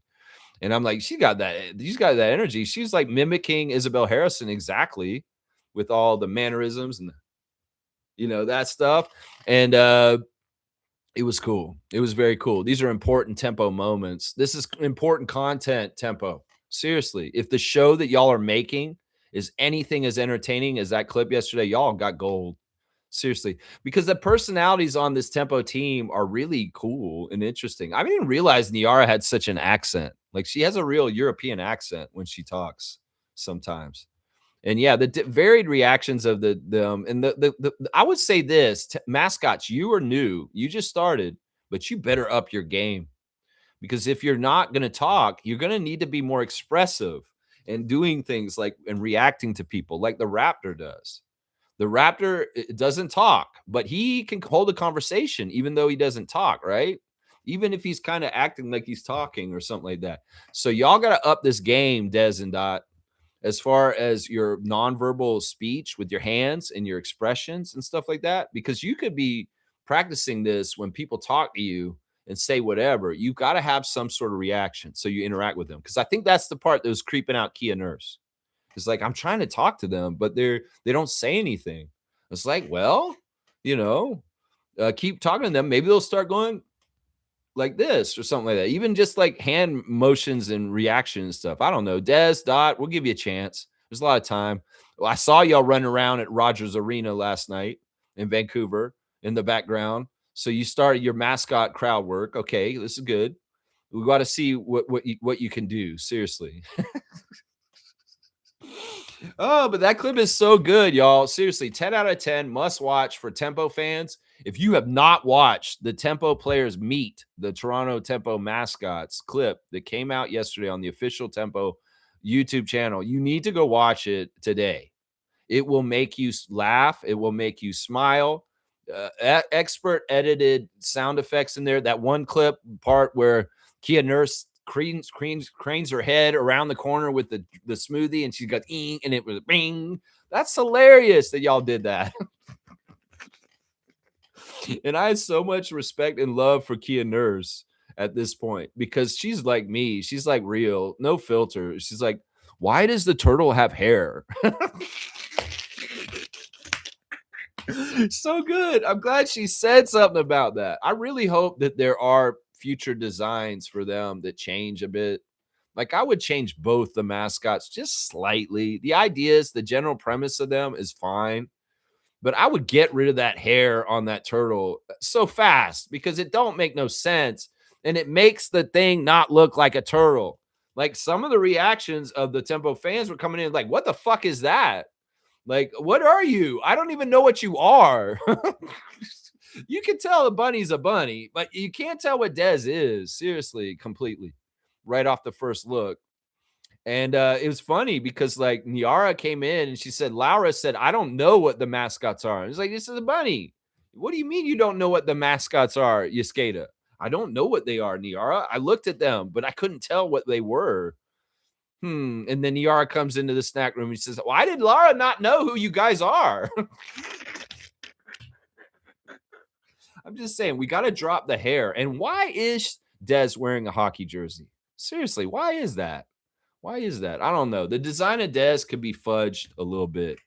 And the one thing we would change for Dot is maybe put the eyes a little bit more separate because this is a creepy white bunny rabbit eyes. There's a lot of history of white rabbits, mascot people in white rabbit costumes that are creepy as hell. And maybe Dot's eyes shouldn't be so close together because it's creepy. It's a little creepy. We'll just put it that way. That's right. All right. Trevor J's bringing up something that I want to bring up as the Raptors Redder of the day. Dylan Brooks is really funny and crazy. This is true. This is another clip from yesterday that's much watch. And well, our Raptors Redder of the day is Dinobot 2. And he's got the clip. Oh, yeah, real quick. Kerfuffles80 has the mascot reveal on Tempo Reddit. She's the Tempo Redditor of the day. The Tempo react to the mascot unveil, which was awesome. So, yeah, real quick, that's the Kerfuffles is always Tempo Redditor of the day. But Dinobot 2, a Kyle Lowry fan, has got a clip that was posted this week from NBA 2K, the video game. and it's called like Deniers or something like that. And it's basically Phoenix Suns, Dylan Brooks, and Common Malawach playing 2K, and whoever scores doesn't have to answer the questions. And a lot of the questions are really crazy, like crazy stuff, like questions kind of like Serge Ibaka would ask with Cricket Tea on how hungry are you. And Dylan wanted to answer some of these questions, and some of these questions were hilarious, man. He really is starting something with Shea, even though they're Team Canada teammates and there's a lot of respect and love there, and it's a lot of it's tongue in cheek. I think they have an agreement. I think that SGA wants Dylan to push him harder as a defender and a rival in the NBA, to push him to new higher spots. And he doesn't care if he comes at him psychologically in the NBA. When they put on the maple leaf for Canada, for sure, they're on the same page and they're on the same team and they love each other and they're teammates. But when they're in the NBA, it's a real rivalry. And Dylan is really like, after the playoff series with SGA this year, the trolling, the talking trash. He even called him the biggest foul baiter in the NBA. Actually, no, he said Luka was, but SGA second. It's really interesting that now he also revealed that he wants to have an ongoing feud with Victor Wembanyama in the future. Yeah, he said that in the middle of the show. He's like, I'm starting to develop a rivalry with Victor. I like this because honestly, he's already figured Victor out. Dylan Brooks is one of the few people in the NBA that knows how to guard Victor Wembanyama and stop him. I know because I've seen him do it with Team Canada against France. Dylan has a very specific way that he physicals him and powers him with strength. Even though Wemby's so tall and lanky, he can get him off his game. He'll bump him, he'll hold him. He does all kinds of stuff. He has been very successful at limiting Victor and slowing him down. And well, he wants to lean into this. You know, it's very interesting, fun little clip with him and Common playing the video game. And Common beats him more often. So Dylan's answering a lot of the questions. But yeah, it's an awesome clip. And it's fine, kind of interesting who his Mount Rushmore was for his position. He had a couple of interesting names on there, and Kawhi was one of them. He went on about Kawhi Leonard for a second, saying that Kawhi is the one person you can't stop in the league no matter what. And he said he revealed that I'm still trying to figure out how to stop Kawhi, and I haven't been able to figure it out. So this is interesting clip. It's highly recommended to watch also. The video game play of the Suns and their questions and answers, and hearing our villain Dylan from Team Canada espouse on his views about the NBA. He talked about a fight he had with his coach in Oregon where he cussed a ref and he got mad at the ref, and it was a really high profile what ref, and his coach benched him in Oregon and said, you have to go apologize to the ref. And he did. He went and apologized to him, and then he said his career opened up after that. But man, Dylan's crazy. He is absolutely crazy. He is a little psycho. And Common's hilarious, like talking about him. He's like, one of the questions that Common got is, what is one of the weirdest things that one of your teammates does for pregame? And you say, oh, it's Dylan. He's right away. And he talks about the staring that Brooks does before the game. And Dylan kind of elaborated why he does it in this interview. It's like, I'm clearing my mind. I'm just trying to think about the game and premeditating the game and getting the energy of the building. And I get into a zone and I just zone out and stare into space. And then when I'm back out of it, I'm energized and I'm ready to go.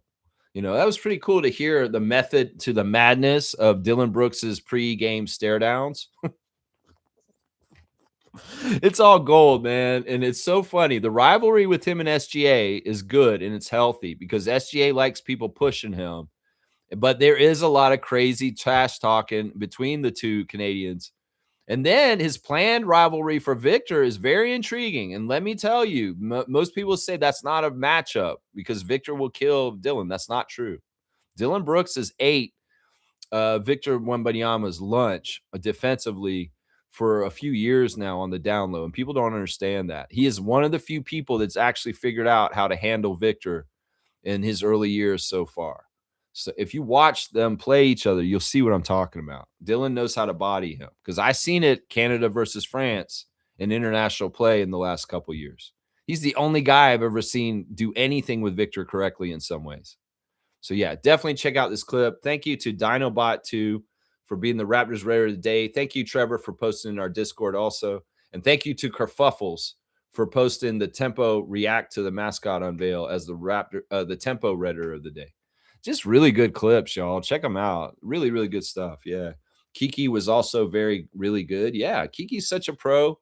And she's interesting in the press conferences after the game. You know, she got a note probably from somebody that's like, speak up, because she's so soft spoken. She's gotten up there for interviews more recently since she came back from injury. And often, like, she's on national television the other day and she's talking like this. She's like, and the game will go really well like this. I'm like, Kiki, speak up, project your voice. You know, seriously, you have to be heard. You're going to be an WNBA star, and you're going to get a lot of interviews in the future. You have to work on your mic work. If there's any flaw in Kiki Rice's rookie game, it's her press conference, where she has to be more forthright and volume and projecting her voice and talking into the microphone correctly, because it's very quiet at times. Like, oh, and I was trying to do this and this. I'm like, I can't hear you, Kiki. Speak up. I'm old. I'm 50. The audio lately for the pre and post game interviews has been horrible. What the hell's going on in Vancouver with where they have Sandy doing these interviews? It sounded like she's in a bathroom the way it's echoing. Like, I'm here in Vancouver. It's really nice. I'm like, what is this? Why can't we get good audio? Is this like the growth of a franchise from coming from an inaugural season? Is like the Raptors took so long to get their audio right in different places in the press rooms. We know about these odysseys over the years with the Raptors press and the media and the microphones being on microphones for the questions, microphones for the answers, all the things. Right now, the Tempo's press conferences are in a submarine, and it's like boing, boing, and it's like they're talking in like echoing walls, and like they're calling us from the bathroom. Like, oh, are you in a bathroom? Yeah, I'm in a public bathroom. I'm on the phone with you. That's what it sounds like with Sandy and them in their interviews. The audio is horrible. Whoever's filming it and putting it on the Ballers magazine, y'all need to get a better phone for audio, because it's crap. It's absolute crap. And the audio for the interviews the last couple games have been absolute shite. So please, if you're posting the interviews with the players of the Tempo from the WNBA, please get a better audio. It's horrible. It sounds horrible. It's all mixed and mashed up and stuff. It's awful. It's awful. All right, Kaz is here. Good morning, everyone. Kaz means check in with the fantasy update. In our first week of the playoffs, these matchups are important. And logical Raptors fanatics winning in the consolation bracket. Kareem is getting smoked by the Aces, and he's going to drop out of the playoffs in the first round after being the number one seed in the Western Conference by a lower seed, the way things are going right now. That's an upset. Fiercey is still got a good lead over Meredith, but he does have a shot, only 80 points down at this point. So Meredith is trying to make a comeback today and tomorrow, but there's only 2 days to do it. He may be too late, and he'll be out in the first round. Kaz has got his game under wraps. He's doubled up Cool Cat at this point. And I have got a really good lead, 240-point lead on James in the other first-round matchup. So, you know, on Monday, we'll know the final four of our fantasy WNBA league for the Raptor Freaks channel.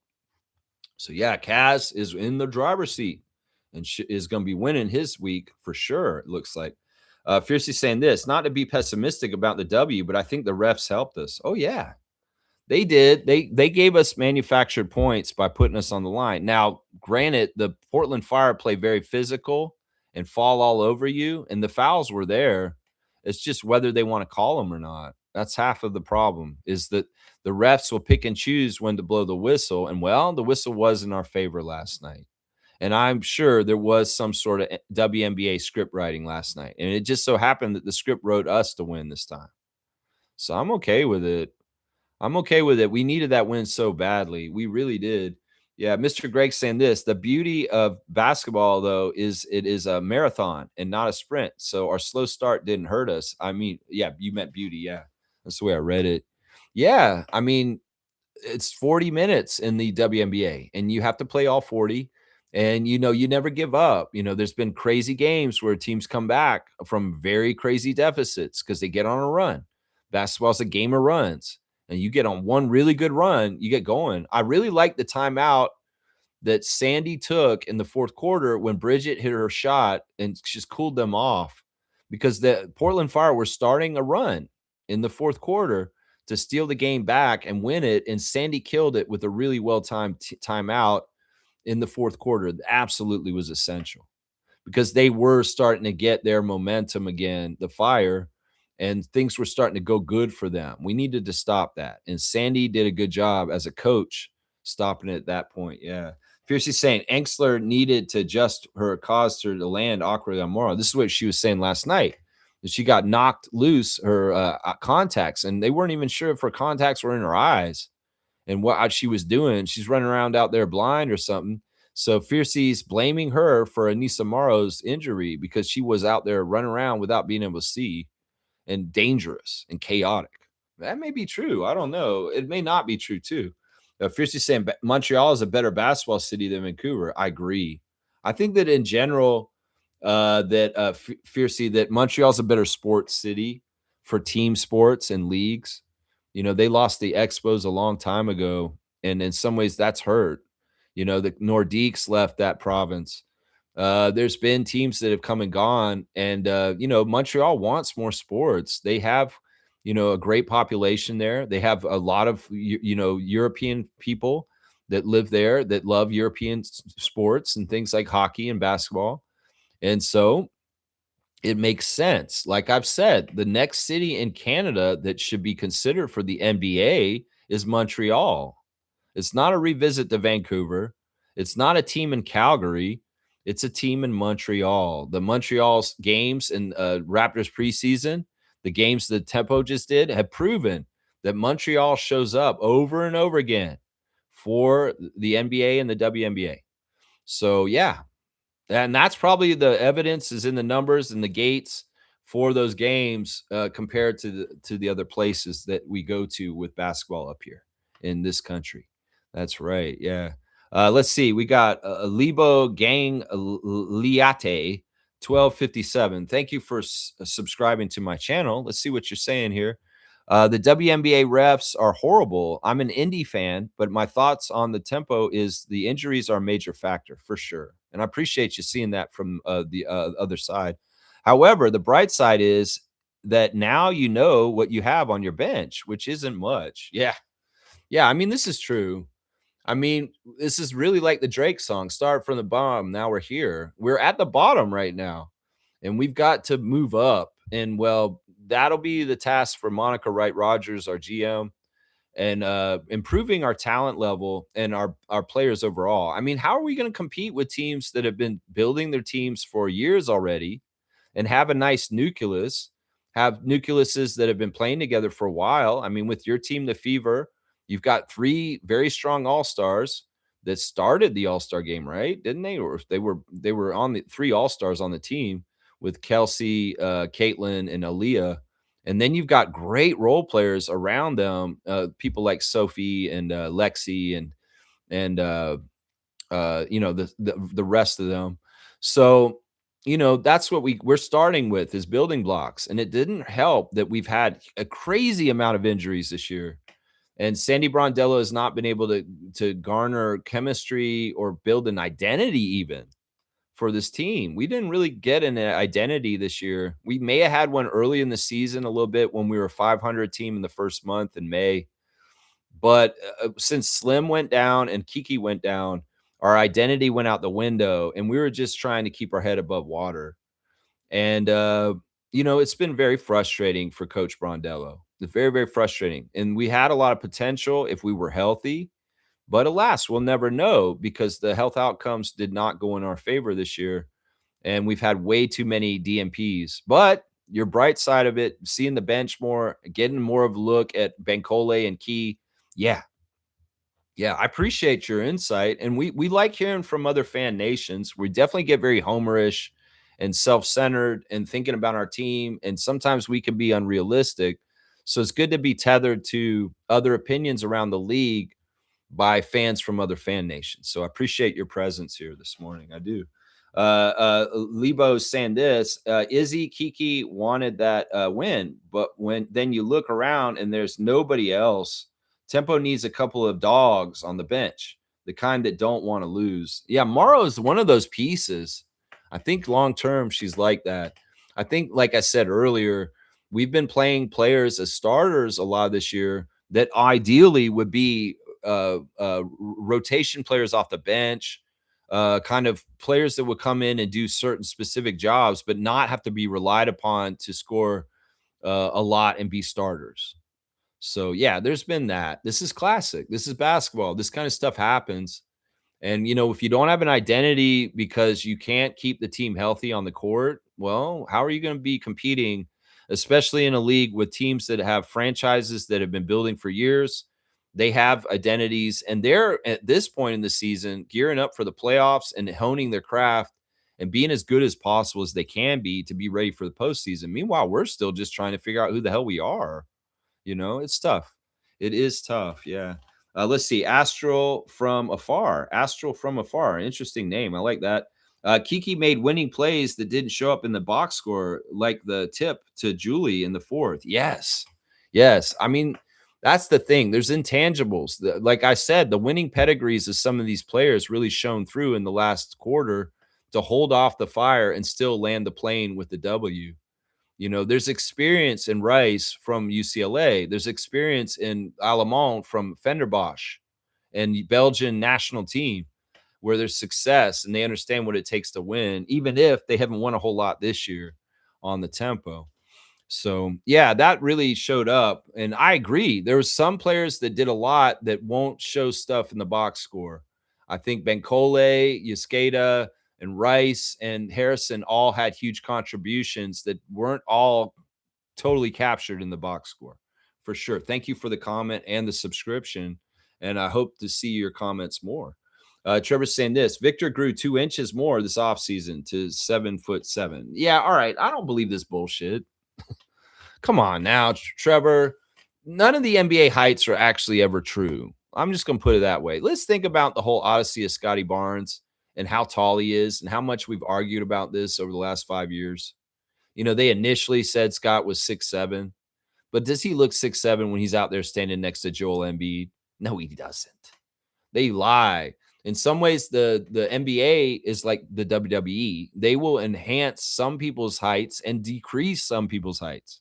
I've noticed a pattern where Raptors will lose an inch when they come to our team. Like RJ was listed at 6'7" on the Knicks, and then all of a sudden he shrunk when he got to Toronto, and now he's 6'6". Like, what is this shit? That's what I'm saying. In some ways, they will give or take an inch, depending on who it is and what team they're on. They all still say Scotty's 6'7". He's not 6'7". That man's closer to 6'10" than 6'7". So I don't believe any of these purported heights. In some ways, this is just like saying Hulk Hogan was 6'9" when he was really 6'5". It's like saying Andre the Giant was 7'2", but he was actually 6'10". They'll enhance these heights. In fact, they put little heels on the back of the wrestling boots to make them taller. So, I mean, they do the same thing with this. That sounds impressive, but it's likely bullshit. You know how much 2 inches is? That's like this much. There's no way that Victor grew this much in this season. I'm telling you, this is horse crap. And I don't believe this shit. And even if he did grow that much more, who cares? He's already astronomically tall. And it's not going to make a huge difference that he's 2 more inches. But I doubt this. I highly doubt that he's 2 more inches, honestly. I call bullshit, Trevor. I'll say that right now. I'll call bullshit. Like he had some sort of growth spurt at his age now that he would have had at 13. That is bullshit. I'm telling you right now. Criscom's saying this: DeRozan signed for $3.9 million. Laugh out loud. That team is about to be one of the worst defenses in the league. See, I won't do this, Great Criscom. I love one of our groats, Mr. DeMar DeRozan. And no, there's a lot of people saying this shit today, and I hate it. The Nuggets are going to be fine. I want them to be very successful. I want DeMar to be smiling. I want him to score a lot and continue to move up the all-time scoring list. I want the Nuggets to make the playoffs, and I will be rooting for them this year because of the presence of DeMar on that team. This is a big deal. Wherever DeMar goes, I'll root for them a little bit more. So Nuggets, you got me more in your camp this year because you signed in DeRozan to vet minimum. That's right. That's right. Excuse me. All right. Excuse me. Medved Ted saying this. Good morning, Medved Ted. And thank you for supporting the channel. Thank you, Fiercey and Trevor also. Chris, I'm not sure about that, but they will definitely be one of the best offenses. Jokic, Gordon, DeRozan, Johnson, and Murray, if healthy, good luck to any team trying to stop them. I always forget that Cam Johnson's on that team because they got him in exchange for Michael Porter Jr., and he's actually a very good player. That is an interesting starting lineup, and that doesn't even have Christian in it. So, yeah, you know what? I like Medved Ted's comments here. I'm with it. They're going to have a very good offense. That's right. I will root for the Nuggets in the West and the Raptors in the East. There you go. I'm getting with you on that. Although Spurs are number one for me always as my West Coast team. But I can get behind the Nuggets as my second team for this year because of the presence of DeMar. I root a little bit for the Rockets because of Fred. I root for the Pacers because of Pascal. I will root for our former Raptors in other places, except for Kyle Lowry on Philadelphia. Except for that. That's what I will not do. Yeah. Trevor J saying, when are we going to see Zay Green on the court? What are you talking about? She's played like 2 games in the last week. Are you paying attention? Trevor, do you do this to the games just like you do my stream? You show up at the beginning, watch the beginning of it, and then you get distracted and you go off and do other things? Because Zay Green has made her debut in the WNBA, and it was against the Mystics on Wednesday. She played against the team, against the Mystics, because that was the team that originally drafted her, and she was a part of the Mystics organization, but never played for them in her rookie year. Well, we got her to play her very first WNBA game on Wednesday. Were you sleeping? Did you leave the room to get snacks? Because Zay Green played in a game on Wednesday for the Tempo. When will we see her? That was on Wednesday. Where were you, man? Where were you? Just a Guest is back. Good to see Just a Guest back in the chat. Good to see you back, man. Yo, Tempo won a game. Great news. I know. It feels good. Yeah. It feels good. Yeah. Woo! Drink some orange sunshine. Tempo win again, and it is not 13 losses. Woo-hoo-hoo-hoo-hoo. Yeah, we needed that. And if we had lost the game at the end and fumbled it after having that double-digit lead, oh my God, the depression. In fact, I was like, you know what? We need to have a party this morning because we ended this losing streak. So it's like, man, I'm tired because I was up till 3 doing post-game stuff after the game, waiting for the interviews and all that kind of stuff. So I'm tired and I want to have the energy. The body is willing. Let's party, y'all. Let's go. Yeah, we won. But I'm tired. I'm tired because the West Coast game is late. It's late. That's right. I hope this game tomorrow night isn't totally late. Can it be an earlier in the afternoon game? I don't remember. Let me go look at it. I'm going to go look at it and see what time the game is tomorrow. Because I don't want to be up at 1 a.m. again on Sunday night. That's too late. Let me see. What time is the game? Our game tomorrow is in at 7 p.m. Eastern. Okay, perfect. So it's going to be at like 4 p.m. local time in Vancouver. So good. It's a 7 p.m. Eastern time, Vegas Aces and Toronto Tempo tomorrow. And I will definitely be covering that, doing the preview tomorrow and the reaction on Monday.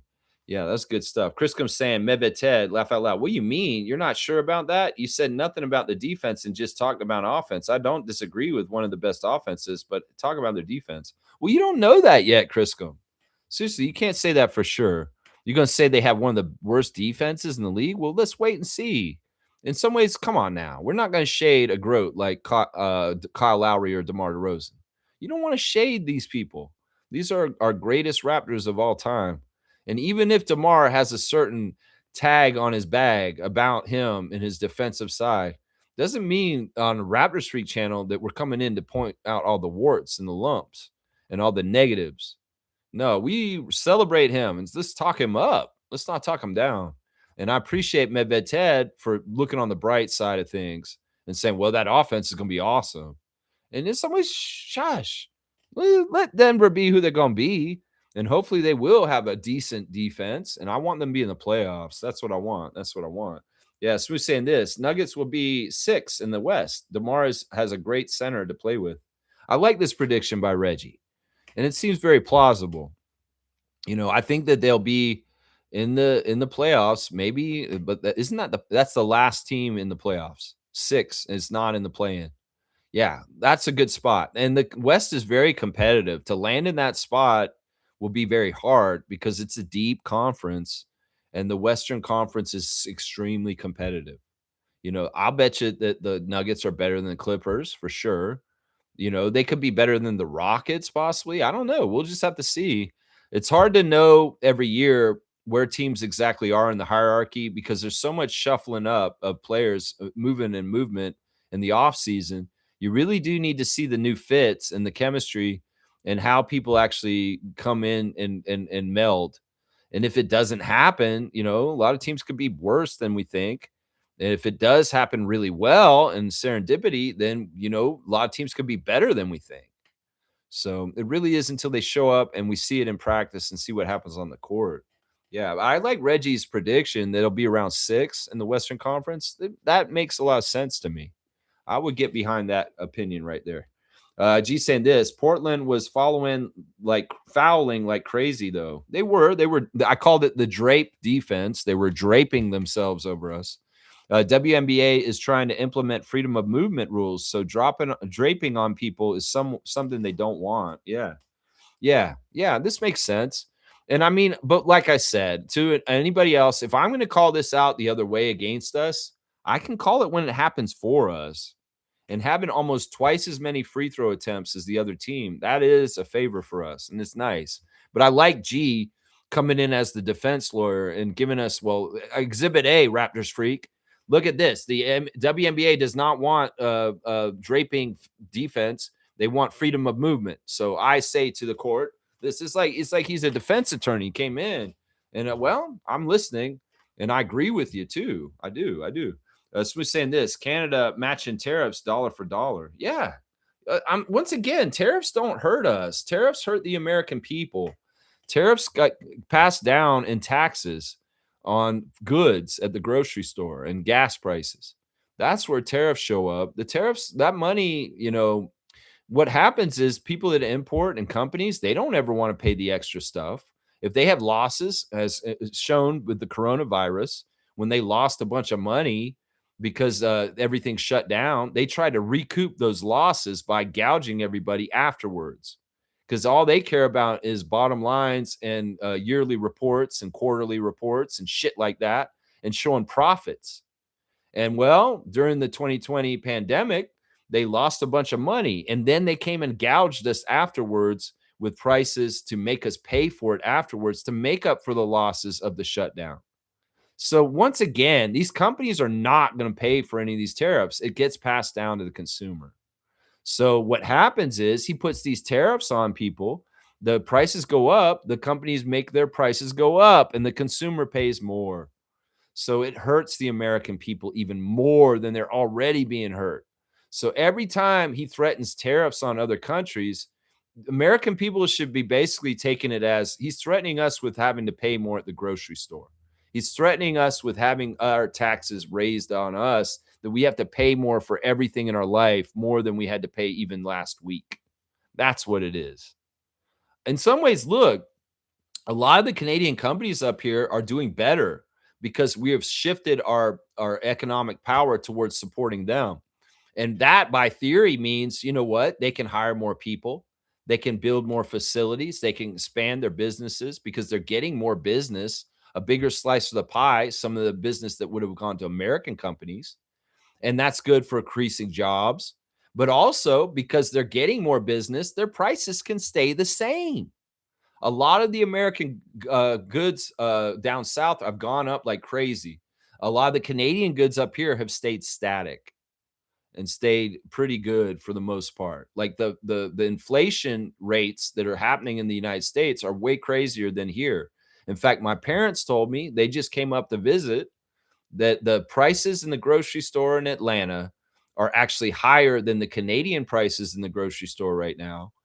And they are still they're not taking into account the conversion rate. The Canadian dollars, are usually higher prices because the Canadian dollar is not worth as much as American dollar. Well, the ticket price on these items are higher in the United States than they are in Canada at this point, with American dollars in relation to Canadian dollars. That's how bad it is down there. That's how bad it is. Their inflation is going through the roof, and the Strait of Hormuz ain't helping shit. This is what's going on right there. That's right. That's right. A conservative cowboy. All right, let's see. I think the tempo should draft Royce White. I think it would help our defense. What do you think? I don't think that. I think that any of this gross misogynist, weak male, and these are weak males that are threatened by strong women. The energy from this asshole on here is that I think that, you're scared of woman down low. If you have a woman you can command and boss around and treat like a indentured slave, you're happy.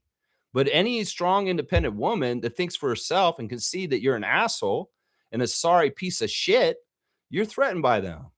So when strong women are achieving and excelling, weak ass men turn into little children, immature little shitheads, like this asshole right here, who I think we know who it is.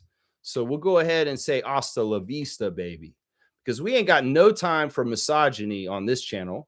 We ain't got no time for cowards, and we ain't got no time for Benedict Arnolds and turncoats on our country. People that are not for Canada, even though they say they have a Canadian word in their name sometimes.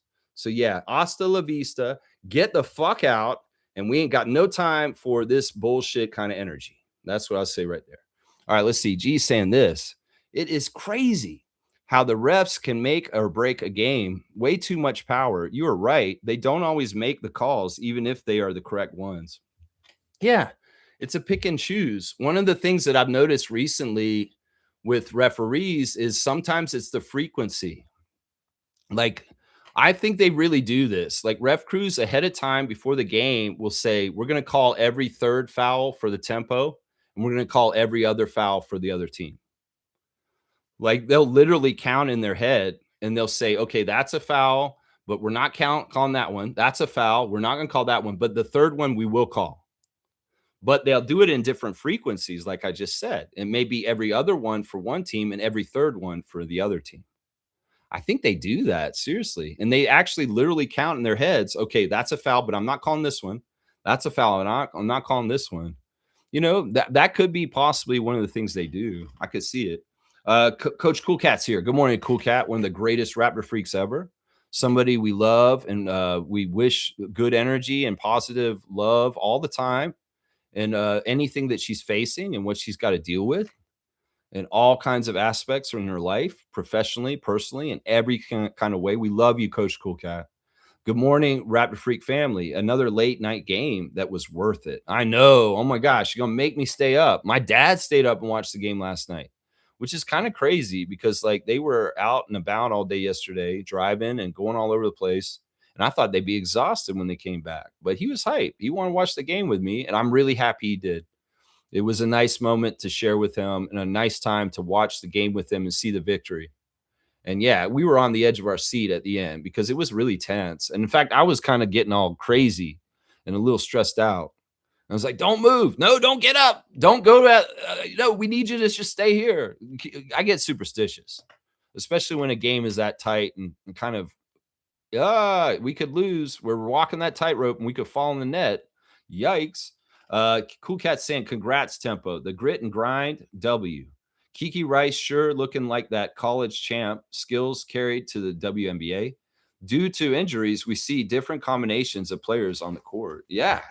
And it's been informative. And it's very true what the Indiana fans said earlier, that we need to upgrade our talent overall. And that's something that comes with time. That comes with entry drafts that we can participate in the future. That comes with free agency. That comes with trades. That comes with opportunities and scouting and scouring the world for the next great players to be in the WNBA. And they have nothing to do with an idiot like Ennis Cantor or Royce White and these misogynist Andrew Tate wannabe pieces of shit is what, yeah, I would say to that. That's right. But yeah, we're going to upgrade our team over time and we got to build it up. We're at the very beginning. And this is, in some ways, it's Sandy Brondella is the first year she's going to miss the playoffs as a coach. Well, it's in some ways to be expected this season because this is the very first year of an expansion team. And the Valkyries are an exception, not the rule. They really are. They got propped up. Let's just put it that way. Well, we'll see. Can Sandy make it so this is the aberration of the only year that she ever misses the playoffs in her coaching career? That would be a great story to write if we can get to that point. That would be awesome. Blackhawks here. Tariffs are a cash grab. Yeah, I mean, he's just stealing money left and right in different ways. A lot of the ways he's stealing money is through cryptocurrency and all convoluted kind of bullshit. I mean, once again, I don't remember who it was, but anybody who says politicians enriching themselves while in leadership is gross and corrupt. And the fact that he added almost $3 billion to his personal bank account last year should be a huge red flag to everybody in the United States, considering they're all suffering and dealing with the prices at the gas pump in the grocery store. Meanwhile, this guy's $3 billion richer. There's something wrong here.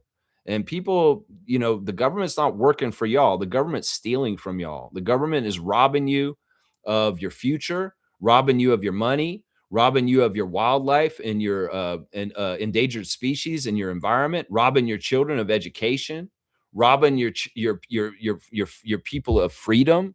There's all kinds of crazy shit going on. The right-wing politics right now are fascist on both sides of the border, here in Canada too. And I highly encourage everybody to denounce the PC party in Canada and strategically best in your riding. I'm going to be voting in September, and I'm strategically voting for someone against the PC party and Doug Ford because they are absolutely the same party that Donald Trump is in the United States. And people need to wake up and realize that here. Do not think the PC party in Canada is not the branch of MAGA here. I mean, why can't you tell? Danielle Smith has gone to Mar-a-Lago and shook hands with Donald Trump and is a huge supporter of him. Why can't we see that the PC party is in hands with MAGA and the United States and Trump with their bullshit and their rhetoric? If you're a true Canadian and you absolutely love your country and the sovereignty and the freedom that we enjoy here, you cannot be supporting the progressive conservative party anymore because they are the door opening for fucking face and his pedophile bullshit coming up here. Jamil, whatever, the fucking councilman that's in one of the boroughs of, I think it's Oshawa or some shit. He is best friends with JD Vance. Danielle Smith goes to the White House. Pierre Poilievre is the person that they wanted up here to run Canada, to go hand in hand with MAGA. So anybody who's voting blue in Canada at this point, you're a fucking traitor because you can think, oh, they're the right ones. And you can believe all the bullshit that they've sewered with Justin Trudeau and the Liberal Party and hate all that. Sure, they're not perfect, but they're better than fucking traitors that would hand our country over to the United States. It's that serious and that real right now. So anybody voting blue or PC in Canada, you are a traitor to our country as far as I'm concerned, because they are the political party up here that is the closest to the one running the states right now. And if you want fucking politics like the idiots down there destroying the White House and fucking raping children up here in Canada, you're a fucking traitor and a turncoat and not a real Canadian, in my opinion. You cannot afford to vote blue in any kind of way. Whatever color it is otherwise, it's going to win otherwise. In your area, vote for them. I don't care. The Liberal Party's not perfect, but Mark Carney was definitely the better choice between him and his opponent, Pierre. There's no denying that. I think we can all agree on that right now. So when I vote, and in my region, it's very much a blue region, hopefully we're going to see some differences with the percentages a little bit. It may very well still be a blue region. But if we can get that percentage up higher, it can show signs that we're sick of the bullshit, criminal politics of right-wing politicians using our government to enrich themselves with sweetheart deals and bullshit projects that just are not needed just to fucking make themselves have more money behind the scenes, like Doug Ford's been doing up here in Ontario for about 10 years. So yeah, enough's enough. It's one thing to try and be protective of people and cause a lockdown because there's a pandemic. It's another thing to be fucking stealing money hand over fist to fucking through projects like Therme and fucking Ontario Place and fucking Science Center and Billy Bishop Airport and all this other bullshit, the Green Belt, all the fucking scandals this criminal ass wannabe fucking Trump idiot Doug Ford is. And this is the truth. People may not believe me. They think that Canada is the Canadian political party is the Conservative Party. That's most Canadian bullshit. That's the turncoat party. And if you vote blue, you're possibly voting Canada into fucking 51st state. So don't fucking fall for this shit. If you are true north, strong, and free, you believe in the sovereignty of Canada. You believe in keeping the Maple Leaf strong and free, away from American interference and all the bullshit down there. You need to vote anything but blue. That's just the pure facts of it right there. And especially for our idiot friend that was just in here that I banned again. Once again, that's right. Yeah, Fiercey's got the tortoise in the hair. That's right. It's the turtle in the hair, though. Isn't there a tortoise in Canada? I know the Muskoka blue turtle is a nice little story, but couldn't there have been a tortoise? We could actually make it a tortoise in the hair. Arctic hare is right. It's not a rabbit. It's not a little cottontail like in my yard. It's an Arctic hare. And the story is tortoise in the hair. So was there a tortoise? There's got to be a tortoise in Canada somewhere. We can call it a tortoise. There's got to be a tortoise out in BC or something, right? Is a turtle is not exactly right, right? It's not exactly right. Yeah. Yeah. Chris comes saying, Lex, I just talk facts. Someone tell me I'm wrong about the defense. I love DeMar too. Well, let's not point this out. In some ways, it's like if you don't have anything nice to say, don't say anything at all. In some ways, let's just I'm so happy DeMar just got a landing spot finally because he's been limbo for a couple months.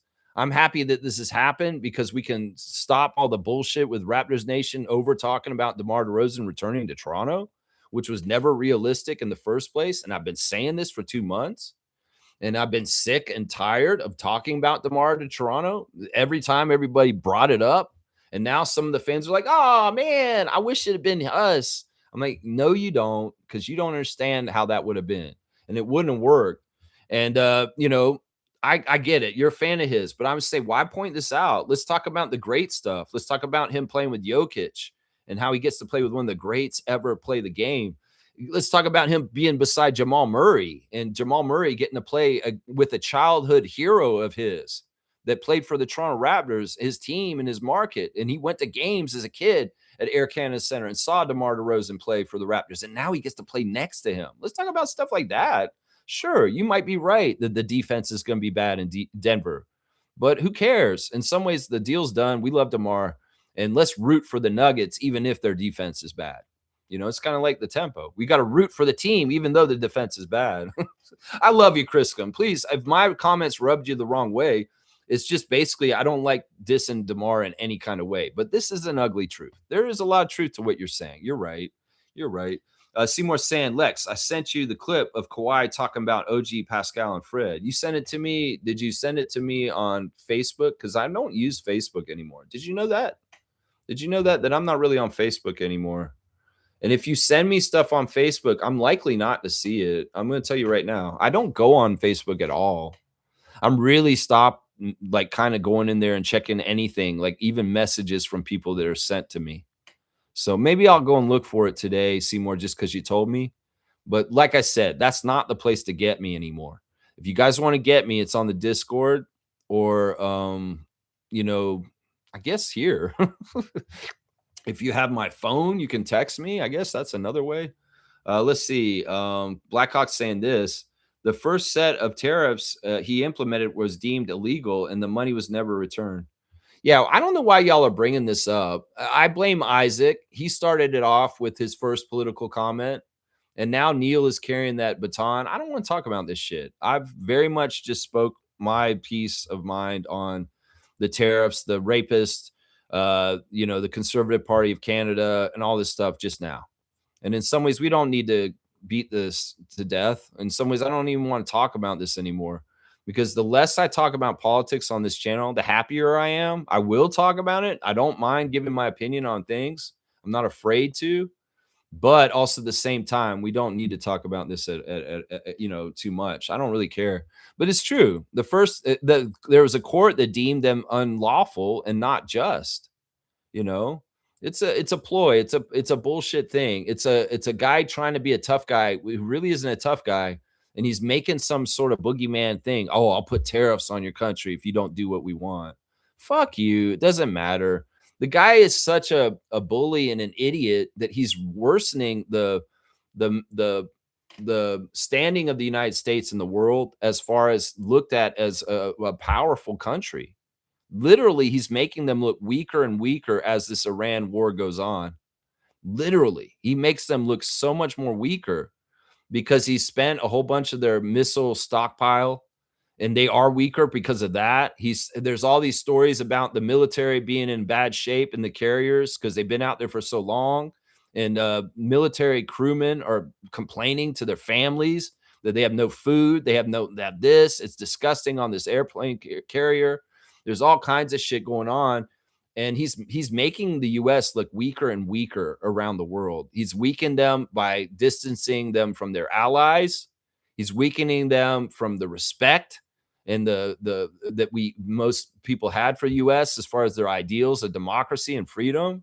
He's weakened them in so many different ways that in some ways I think the US is a big joke right now. And it's sad and pathetic. In some ways we'd like you to be the America of Captain America and Superman. But no, right now you're the America of grifting, carpetbagging, douchebag oligarch billionaires who are fucking full of shit and they're running your country to the ground. In fact, it's Krasnov fulfilling his operation for Putin and the Russians. Seriously, he's literally destroying Washington from the inside out. A reflecting pool here, a Washington monument here, a White House here. You know, and let's put a whole bunch of gold everywhere and make it gaudy, just like a dictator in a small country, just like Putin's done in Moscow, just like Kim Jong Un's done in North Korea, because that's who he's like. He's like those two dictators, and the United States is run by a dictator right now, an absolute fumbling ass, bad health, piece of shit, child rapist dictator is what's going on right here. Chriscom, you don't take it personally? All right, cool. Cool. You know, I love you, man. You've been coming in every once in a while for years now, a long time Raptor freak and a great predictor of things. And maybe his prediction will be right. I should respect the predictions of the great Crisco. And his prediction is that the Nuggets will have one of the worst defenses this year. That's a valid prediction, I guess. That's a valid prediction. Yeah. Let's see. Fiercely saying this. I like shopping and I'm very aware of prices. I went to an outlet in New Jersey before my cruise, and the prices were the same as Tanger outlets in Ottawa, but in US dollars. That's what I'm trying to say, Fiercey. You know, that's what I'm saying. My parents live in Atlanta, Georgia, and they just came up for some time and they've gone to the grocery store since they've been here. And they said that the price tags are lower than the American dollar price tags in Atlanta right now at the grocery store. So you can tell me tariffs are hurting our country from the United States. No, they're hurting the United States. And honestly, Canada's business as usual. If anything, our economy is growing and we are having more jobs added and good things because we're buying Canadian. So keep doing it. It's working. It's not like our media will totally promote this because our media is partly controlled by American corporations. But if they really broadcast this in the right way, like Mark Carney should come out and say this and tell everybody, guys, buy Canadian. You're doing great. Keep doing it. Keep doing it because it's working real well. That's right. Clay on the Heat now. Yeah, this is an interesting sign on. Like I said earlier, I think Clay's washed. I mean, he was washed last year on Dallas. He was really kind of washed the last year on Golden State. I think he's washed. I think he's fool's gold. I think that this Heat team's going to be surprisingly disappointing this year, which is going to be weird because you think with some of this, the people are collecting there that they're going to be good. I don't think they will be. I think that the Heat are going to be a huge disappointment this year. And everybody's going to be like, what the fuck is wrong with them? Like, what is going on with the Miami Heat? Because they don't really have a good team overall. They have a couple of very good defensive players in Adebayo and Antetokounmpo. But after that, like they don't really have a very good team at all. They traded a lot to get Giannis there, and they didn't have a whole lot last year behind Bam and Tyler in the first place. So yeah, anybody who's thinking that the Heat are going to be monumentally better because Giannis went there, you're going to be mistaken. You're going to see it. You're going to see it. Chris comes saying, I love you too, Lex. Keep repping for the city. And man, you too, man. You're a real one. This is a real Raptors freak. This is a guy who has passion for basketball and passion for the Toronto Raptors. And that is a person with me in my heart, the same. Same like me. That's right. Let's keep going in the tabs. Let's see what else I got to talk about today. Let's see. Is there any breaking news? Hopefully, there's no dumb breaking news. Okay, this is breaking news as of 10 hours ago. There's no trade deal between Canada and the United States. Okay, there you go. There you go. Yeah, there's nothing basketball on here. No breaking news right now on basketball. Yeah, Mark Carney suspends all trade negotiations with the U.S. after unfair, uneconomic, last-minute changes in the deal. See, Trump tried to pull a fast one and add some extra shit in the end, and Mark Carney said, fuck that, and paused the deal just like Bobby Webster with the Kawhi deal. We will not allow any nation to determine our future, is what Mark Carney said. I love that. I love that. That's a strong leader. I bet you Pierre would just bend over and let Trump do him up the ass. I'll bet you money. Seriously. So we made the right decision there. All right, let me check in with my HD for the day. We're in the gate 29, the gate of saying yes. It's in the sacral, and our line is sixth line. It's the last line of the gate, and the sixth line today is confusion. Is the word today? The state that exists when momentum outstrips awareness. And detriment, it's a tendency in confusion to withdraw rather than accept the condition and continue to persevere. The power and confusion to caution rather than saying yes. Okay. In exaltation, confusion is driving blind, and given Mars's energy and determination, often blind luck. The power to persevere that makes no sense. You know, in a world of AI that's coming up, there's a lot of logical things that people think. I think that one of the weapons that humans will have against AI in the decades to come is just human nature is unpredictable. You know, AI models can only model us so much. It may become very common for humans to very much act in very bizarre ways just to confound AI overlords in the future. Seriously, that's our wild card. Is that our minds and the humans are not necessarily predictable. That we could do things that are absolutely irrational and absolutely strange. And it may really be a powerful weapon for us against automation and AI and robots and shit like that. So keep that in mind, people, that a strategy may actually be do something batshit crazy that nobody would have predicted, not even AI. Seriously. So yeah, thank you for letting me indulge in my little HD lesson of the day. I enjoyed sharing the daily impact for you guys from Human Design. If you're interested in it, there's all kinds of information online for free. It is not a cult. It is not a religion. It is not a pyramid scheme. It is a system that was devised by a Canadian that helps people live happier lives. And that's the whole purpose of it. You can learn more about yourself and your own personal human design. You can understand your strengths and weaknesses, your biggest fears, your purpose in life, your best skills from getting your profile and reading it and understanding it. If you have problems understanding it, I can help you because I can read charts at this point. So if you're interested, I will do free readings for my friends and people from this channel. All right, there you go. There's your HD check-in for today. All right, we got a birthday today, and it's former NBA Players Association president Michael Curry. Michael Curry has turned the same age as Sandy, 58, as of today. Michael Curry played on the Raptors in 2003, 2004. He played 70 games as a Raptor. 15 of them he started, and he averaged almost 3 points per game. It was near the tail end of his career. Of course, he was more well known for playing for Detroit and Milwaukee, but he did come and play for the Raptors for that one season, 2003, 2004, 70 games in our uniform. So we'll say a happy birthday to Michael Curry, 58 years old as of today. Yeah, that's our birthday for today. Yeah. Yeah, let's see. What else do we have still? You know what? Let's go ahead and do the classic card. Why not? We're at 2.5 hours almost. I'm a little bit over. All right, let's see. Let's get a good one today. Maybe I'll get another Yo MTV Raps card. That would be fun, right? That would be fun. Oh, let's do this one. This is goofy. It's another baseball card. We are in the boys of summer season, and baseball season's going on. Classic card has been dabbling in other places than basketball lately. So let's go ahead and see who can name this classic baseball player from the MLB. It's not an obscure one. We try and keep it easy. So let's go ahead and see who knows who this is. That's right. Who is this? Full name answer, please, on this LA Dodger from the past.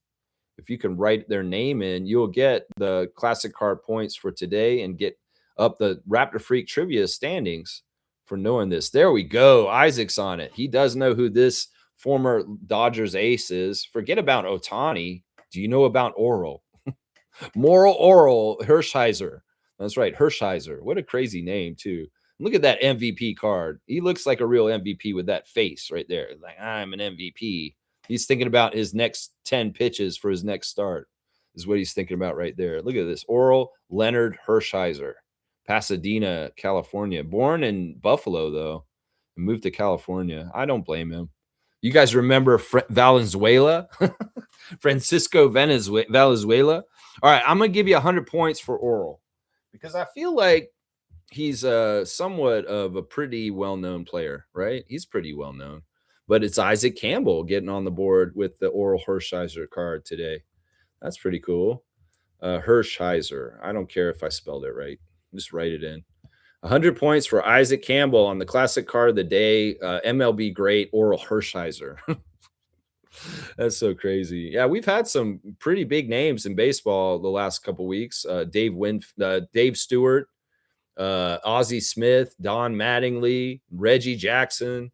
You know, we're getting it in some big time Blue Jays too, like Fred McGriff yesterday. Let's see. All right, giving 100 points to Isaac. What does that do to the trivia standings? Real quick, real time update. Isaac is going to tie up with Carlo JS, who had just recently jumped ahead of him by 100. So he's tied back up with Carloy. Slugged Easy, 3120. Fiercey, 2131. Stargate, 1850. Smooth, 1600. Seymour, 1550. Kenne, 900. Kaloy and Isaac tied at 750. And that's our Raptor Freak trivia leaders as of right now. Congratulations, Isaac Campbell. All right, I'll do a wrap up real quick. Good job, Tempo, getting that W. We needed it. Oh my gosh. And it's impressive that you did it without Marina, Brittany, Anissa, Niara, and Maria. This is impressive because that's a skeleton crew. That's a lot of leftover players, like leftover the next women up mentality. Isabel Harrison, you're amazing. My number one star for the game last night. Great job carrying us. Kiki Rice, beyond your year of WNBA experience, you are amazing too. Ornella Bancole, real impact in this game as the third star. Yescada, fantastic work. You've been solid, even if not clumsy and a little weird also, but very solid for the team in key moments. And then Tiani Key. I wanted to give some respect to the rookie of the second round of Kentucky Wildcats. She has been showing some more stuff with more time and no fouls and no turnovers last night in 13 minutes, Tiani. That's a great accomplishment right there. So, yeah, those are my 5 stars of the game. Harrison, Rice, Bancole, Yescada, and Key.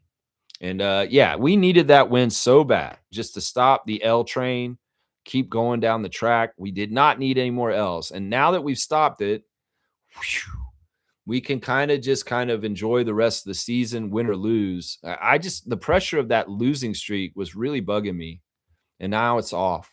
That pressure is off of them. And in some ways, this is much better. But they needed that win last night so bad. And they made it happen somehow, some way. Thank goodness.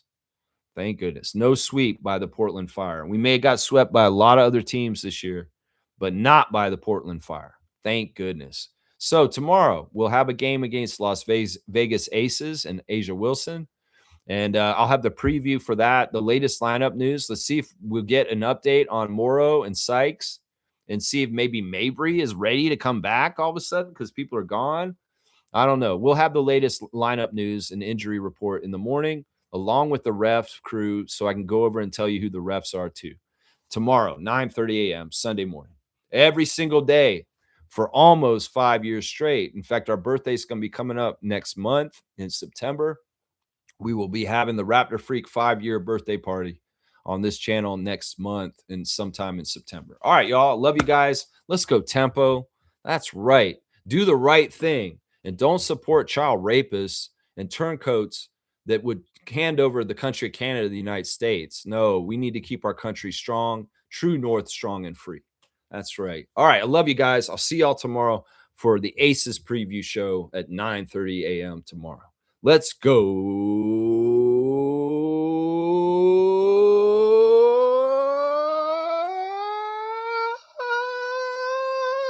Rise.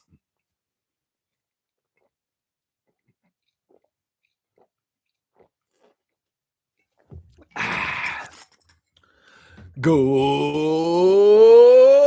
tempo.